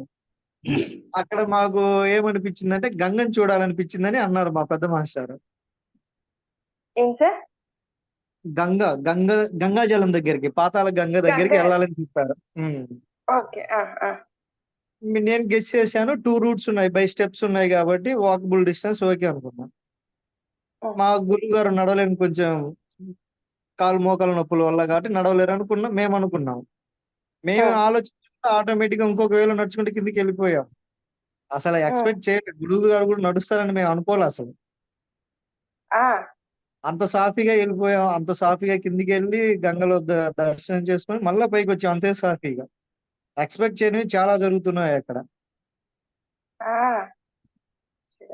అక్కడ మళ్ళీ టెంపుల్ లోకి వెళ్ళాం. టెంపుల్ లోకి కూడా ఒక ఎక్స్పెరిమెంట్. అందరు క్యూలో వెళ్తున్నారు, మేము కూడా క్యూలోకి వెళ్ళి మళ్ళీ రిటర్న్ వచ్చేసి మళ్ళీ క్యూలోకి వెళ్ళాము. ఓకే. అంటే అందరితో పాటు వెళ్తే క్రౌడ్ ఎక్కువగా ఉంటుందని చెప్పి మమ్మల్ని ఆపి మళ్ళా సెకండ్ వేలో పంపించారు. దర్శనం బాగా జరిగింది. దాని తర్వాత కొంచెం ధ్యానం చేసాం అక్కడ. మళ్ళా భోజనాలు దగ్గరికి వెళ్తే మా నాని మాస్టర్ కొంచెం అదొద్దు, అట్లాంటి చెప్పకూడదు. Okay sir. కొన్ని Okay, thank you విషయాలు so అనేవి much. మాకు తెలియకుండా ప్రయాణంలో మేము నడుచుకుంటా లేదు, వెళ్తా నేను ఉన్నాము. అలాంటి విషయాలు ఒప్పుకోను. ఎక్కడికి వెళ్ళినా అక్కడే కాదు. నేను అట్లాంటి విషయాలు అయితే నేను రాజీ పడను. నేను కూడా ఎక్స్ప్లెనేషన్ ఇచ్చాను కదా, అంటే ఒక టీమ్ కోఆపరేషన్ గానీ అక్కడ ఒక చేస్తున్న ఉద్యోగి సరి తీరులు లేరు అని అర్థం దాన్ని. నేను ఎవరినైనా కూడా నేను క్షమించను అట్లాంటి విషయాలు. నేను రాజీ పడను. నాకు ఇష్టం ఉండదు అట్లా. ఎందుకంటే రాజీ పడుతూ పోతే ప్రతి విషయానికి రాజీ పడాలా. మేడం మీకు అర్థమవుతుందా? రాజీ sir. పడుతూ ప్రతి విషయం మనం ఆ రాజీ పడుతూనే పోతే, ఎందుకంటే తప్పును కూడా రాజీ పడాల్సింది వస్తుంది. అంటే కాబట్టి మనం ఈ ధ్యాన మార్గంలో నేర్చుకున్నది ఏంటంటే సార్ యాక్సెప్టెన్స్ కదా. ఆహా, లేదు. యాక్సెప్టెన్స్ చేస్తూ పోవాలి కదా. యాక్సెప్ట్ ఏ పదం చేసుకోవాలి అదే చేసుకోవాలి. ఇప్పుడు మధ్యలో ఒక చిన్న విషయం మనకు ఒక కంటెంట్ అర్థం కావాలంటే, ఇప్పుడు ఇక్కడ ఒక విస్తర వేసారు, మధ్యలో ఒక విస్తర వేసారు, ఇంకొక విస్తర వేసారు, వరుసగా 10 ఇస్తర్లు వేసారు. ఇటువైపు 2 వదిలిపెట్టేసి ఇటువైపు 2 వదిలిపెట్టేసి మళ్ళీ ఇటు మధ్యలో ఒక మనిషి కూర్చొని ఈ మధ్యలో ఇస్తర వదిలేసి ఈ మధ్యలో కూర్చుంటే అది చూడడానికి ఎలా ఉంటది? రాజీ పడాల్సిన విషయమా? వచ్చే పీపుల్స్ ఎలా కూర్చుంటారు? మనం అంటే తెలిసిన వాళ్ళం కాబట్టి, అనుభవం ఉంది కాబట్టి సరే ఎలాగో అడ్జస్ట్మెంట్ కూర్చుంటాం. కానీ ఈ బాహ్య ప్రపంచంలో జనసందాహం కలిగినటువంటి దేశంలో, ప్రపంచంలో అలాంటి విషయాలు అర్థం చేసుకోవడానికి ఇప్పుడు ప్రపంచవ్యాప్తంగా 700 కోట్ల జనాభాలో ఇప్పటికీ కంటెంట్ తెలుసుకున్న వాళ్ళు ఇంకా 290 కోట్ల మందే ఉన్నారు ప్రపంచవ్యాప్తంగా. ఇంకెంతమంది ఉన్నారు తెలుసుకొని వాళ్ళు ఎంతమంది ఉన్నారు? అజ్ఞాన అంధకారంలో కొట్టుమిట్లాడుతున్నటువంటి జనులు ఎంతమంది ఉన్నారు? ఇంకా 500 కోట్ల మంది ఉన్నారు కదా. మరి ఇంకా తెలుసుకొని వాళ్ళు ఇంకా అంతమంది ఉంటే మనం ఎంతమందికి ఇప్పుడు ఆ విషయాన్ని రాజీ పడుతూ పోతుంటే వాళ్ళలో మనం కూడా ఒకరమైతాం అక్కడ. మీకు నా ఇంటెన్షన్ అది. తర్వాత మీరేమనుకున్నా నాకు ఓకే, మీరు చెప్పండి దానికి ఆన్సర్. ఓకే. ఠాగూర్ గారు హ్యాండ్ రైజ్ చేశారు. నేనేమంటున్నానంటే అక్కడ వచ్చేసినటువంటి భోజన పదార్థాన్ని మనము ద్రోహం చేసుకున్నా కానీ అన్నపూర్ణాదేవిని మాత్రం ఎప్పుడు కూడా చల్లగా చూడాలా. ఆమెను ఎప్పుడు కూడా మనం ద్వేషించామంటే మనకు పుట్టగతులు కూడా ఉండవు. నేను చెప్తా ఉన్నా, అన్నపూర్ణాదేవిని ఎప్పుడైతే ద్వేషించామో పుట్టగతులు కూడా ఉండవు. ఎందుకని చెప్తున్నానంటే, నువ్వు తినకపో, ఒక 1 వేల కూర్చో, ఒకవేళ కూర్చొని ఒకరు జరుగు, యువకులు ఇంకిద్దరు కూర్చుంటారు, మధ్యలో యువకులు ఇస్తారు ఖాళీగా ఉండిపోతుంది, యువకులు ఇస్తారు ఖాళీగా ఉండిపోతుంది, ఎవరు కూర్చోవట్లే ఇక్కడ. మరి అన్నపూర్ణాదేవిని అక్కడ అవమానించినట్టే కదా మనము. మేడం మీకు అర్థమవుతుందా? మీరు ఇంటర్ఫియర్ అవ్వద్దని చెప్తున్నారు, బాగానే ఉంది. ఎంతవరకు ఇంటర్ఫియర్ కావాలో అంతే కావాలి, ఎంత తీసుకోవాలో మనం ఎంతే తీసుకోవాలా. అక్కడే నా ఇంటెన్షన్ ఏంటంటే అన్నపూర్ణాదేవిని అవమానిస్తున్నాం. మనం రోజు చెప్పుకుంటున్నాం నిత్యానందకరి పరాభయకరి సౌందర్య రత్నాకరి నిర్ధూతాఖిల ఘోర పావనకరి ప్రత్యక్ష మాహేశ్వరి ప్రాళేయాచల వంశకావనకరి కాశీపురాధీశ్వరి. లాస్ట్ నేమ్ అని చెప్పుకుంటున్నాము. అన్నపూర్ణే సదాపూర్ణే శంకర ప్రాణవల్లభే. ఒక నిమిషం. అన్నపూర్ణే సదాపూర్ణే శంకర ప్రాణవల్లభే. ప్రాణవల్లభే జ్ఞాన అది ఇక్కడ వినండి బాగా. జ్ఞాన వైరాగ్య శిష్యర్థం భిక్షాం దేహి చ పార్వతి మాతా చ పార్వతీదేవి పితాదేవ మహేశ్వర బాంధవ శివభక్త చ. శివ అంటే నా లోపల నీ లోపల నేనున్నానని చెప్తున్నాడు శివుడు అక్కడ. హలో మేడం, మీకు అర్థమవుతుంది కదా? నా లోపల మీ లోపల నేనున్నానని చెప్తున్నాడు శివుడు. ఇక మరి ఇక్కడ తారతమ్యాలు భేదాలు ఎందుకు మనకి? నీ లోపల నేనున్నానని చెప్తున్నాడు శివుడు. పరమ పవిత్రమైనటువంటి ఇలలో వెలిసినటువంటి ఈ శ్రీశైల మహాక్షేత్రం భూమికి కైలాసం అంట. ఈ భూమికి కైలాసం, మనకు కాదు, భూమికే కైలాసం అంట. శ్రీశైల మహాక్షేత్రము భూమికి కాదు, భూమికి భూమికి ఈ భూమికి ఈ భూమికి మొత్తానికి కైలాసం అంట. ఎక్కడో కైలాసం కాదు. ఈ 12 జ్యోతిర్లింగాలలో కలిసినటువంటి పదం ఎట్లుంటదో ఈ శ్రీశైల మహాక్షేత్రం వచ్చేసి భువికే కైలాసం అంట. అలాంటి పరమ పవిత్రమైనటువంటి భువికి కైలాసమైనటువంటి ఆ క్షేత్రంలో వెళ్ళి అన్నపూర్ణాదేవిని అవమానిస్తే నా మనసు ఎలా ఉంటదో చెప్పండి?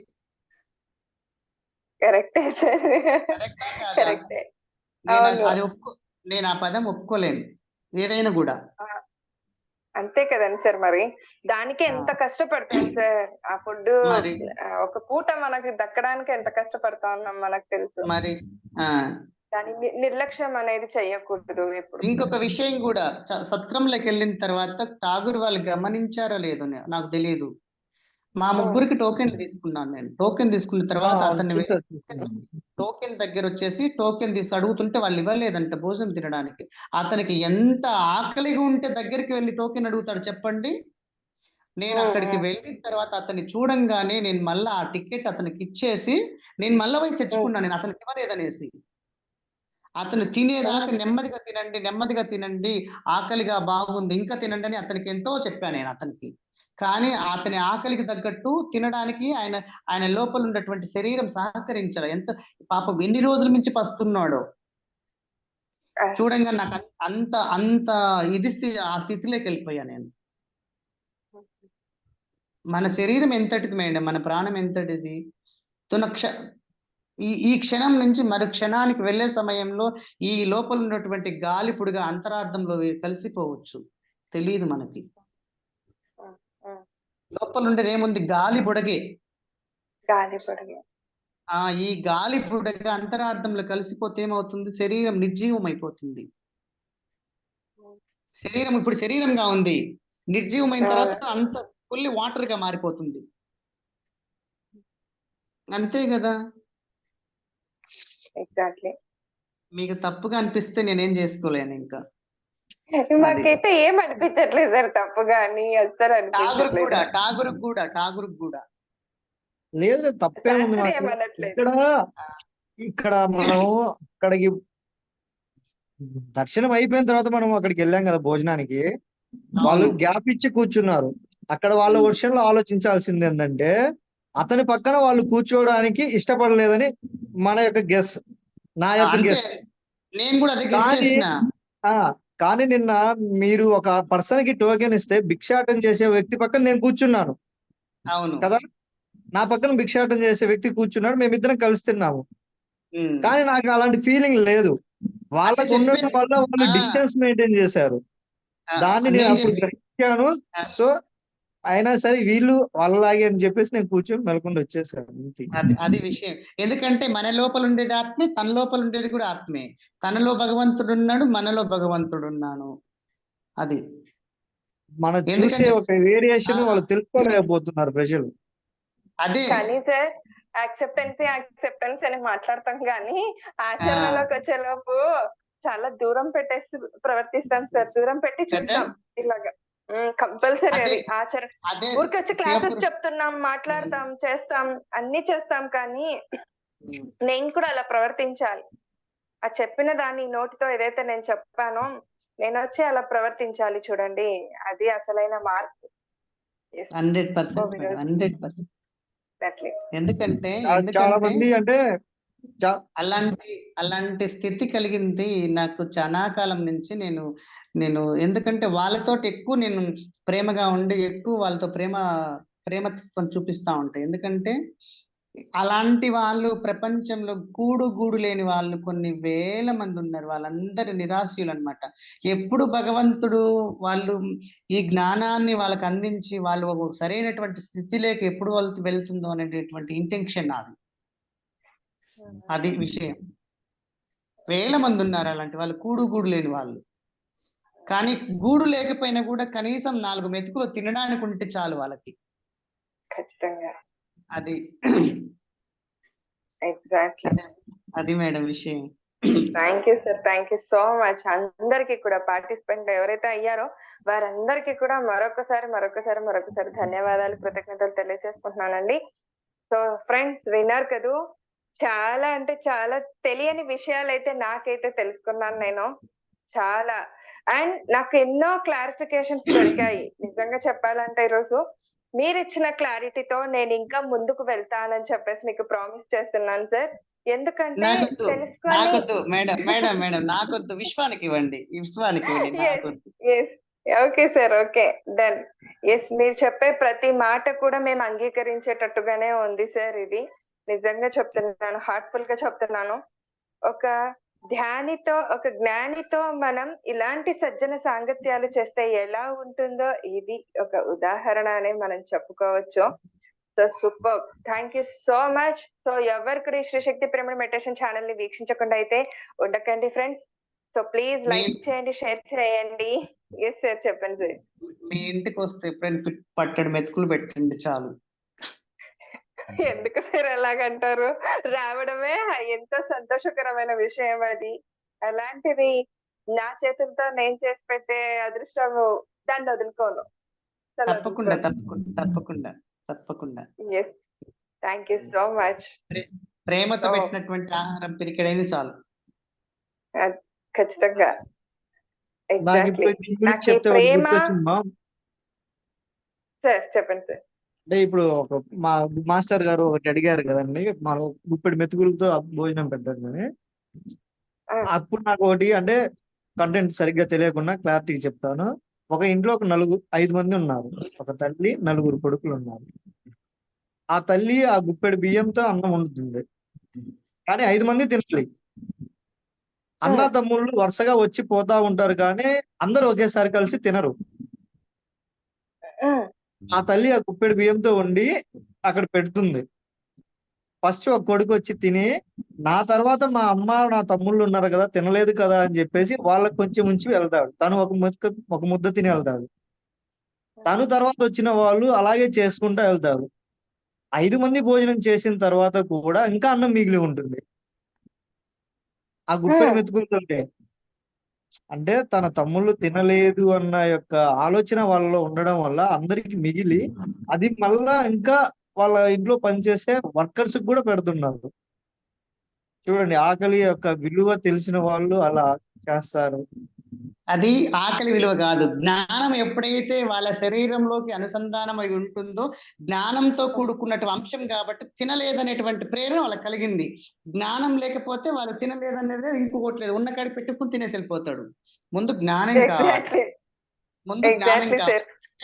నా తర్వాత ఎవరున్నారు, తినేవాళ్ళు ఉన్నారు కదా, తినేవాళ్ళు అంటూ ఉన్నారు కదా అనేది ఆయనకు వచ్చింది అక్కడ ఆలోచన. అది జ్ఞానం రావాలి ఫస్ట్, అప్పుడు వస్తుంది. ఎందుకంటే శివుడు చెప్తున్నాడు, ఎవని చేజనించు జగమెవ్వని లోపల నుండు, ఎవని ఎందుడెందు పరమేశ్వరుడు వాడు నుండు లీలమై నుండు అచంచలమైన భక్తి ఎవరితో అయితే అనుసంధానం ఉందో వాడికే నేను జ్ఞానం ఇస్తానని చెప్తా ఉన్నాడు పరమేశ్వరుడు.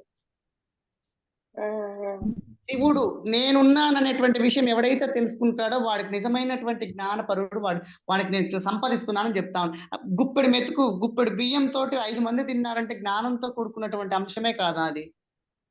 అవును, నిజంగా. అది జ్ఞానం ఫస్ట్ ఎక్కడి నుంచి వస్తుంది? ఆ లోపల నుంచి ఈ లోపలికి వచ్చింది. ఆ లోపల నుంచి ఆ లోపల ఆలోచన ఉంటే ఈ లోపల దాన్ని ఆచరణలో పెట్టడానికి అవకాశం ఉంటుంది. ఆచరణ ఆ లోపల నుంచి ఆ లోపల చేస్తే ఈ లోపల ఆచరణలో పెట్టడానికి అవకాశం ఉంది. ఆ లోపల ఆలోచన లేకపోతే ఈ పాత్రలో ఉండేటువంటి ఆ ఈ పదార్థం మొత్తం తనే తినేస్తాడు. ఎగ్జాక్ట్లీ. అది ఇంకేంటి మేడం? ఇంకా ఏంటి ఏంటి అని అడిగితే ఈరోజు అంతే సెషన్ కంటిన్యూ అయిపోతూనే ఉండాల్సి వస్తుంది. Okay okay okay madam. Thank you me thank అందరికీ యూ కూడా థ్యాంక్ యూ సో ధన్యవాదాలు. మచ్. Thank you sir. మాకు తెలియని ఎన్నో విషయాలు మాకు చెప్పారు, తెలియచెప్పారు. సో మేము కూడా అంతే విధంగా తెలుసుకున్నాం. Thank you so much friends. మరి మళ్ళీ మరొక సెషన్ లో మరొక జ్ఞానితో మళ్ళీ కలుద్దామండి. సో ఈశ్వర శక్తి పిరమిడ్ మెడిటేషన్ ఛానల్ ఎవరు కూడా లైక్ చేయకుండా, షేర్ చేయకుండా, సబ్స్క్రైబ్ చేయకుండా అయితే మటుకు ఉండకండి. అలాగే పక్కన నా బెల్ ఐకాన్ ని ప్రెస్ చేయకుండా ఉండకండి. మరిన్ని నోటిఫికేషన్స్ మీకు అందివ్వబడతాయి కనుక. Okay, thank you so much. ఇప్పుడు బాయ్ సార్ యూట్యూబ్ లో అందరికి. వస్తుందంటే యూట్యూబ్ లో వస్తుందా? సార్ యూట్యూబ్ లో ఇది రికార్డింగ్ పెట్టాను కదా ఇప్పుడు, ఇది యూట్యూబ్ లోకి నేను అప్లోడ్ చేస్తా. ఇది నాకు మెయిల్ కి వస్తుంది, ఒక హాఫ్ అన్ అవర్ కి మెయిల్ కి వస్తుంది. నేనంతా ఆల్రెడీ హాఫ్ అన్ అవర్ లోపు నేను క్రియేట్ చేసి పెట్టుకుంటాను థంబ్నెయిల్స్ అని అవన్నీ. సో అవన్నీ నేను మళ్ళీ యూట్యూబ్ లోకి అప్లోడ్ చేసేస్తా. మొత్తానికి 1 అవర్ లోపు మనకి ప్రాసెస్ అంతా కంప్లీట్ అవుతుంది. Okay, thank thank you so much. మరి అందరికి కూడా bye bye. Okay, thank you. Thank you.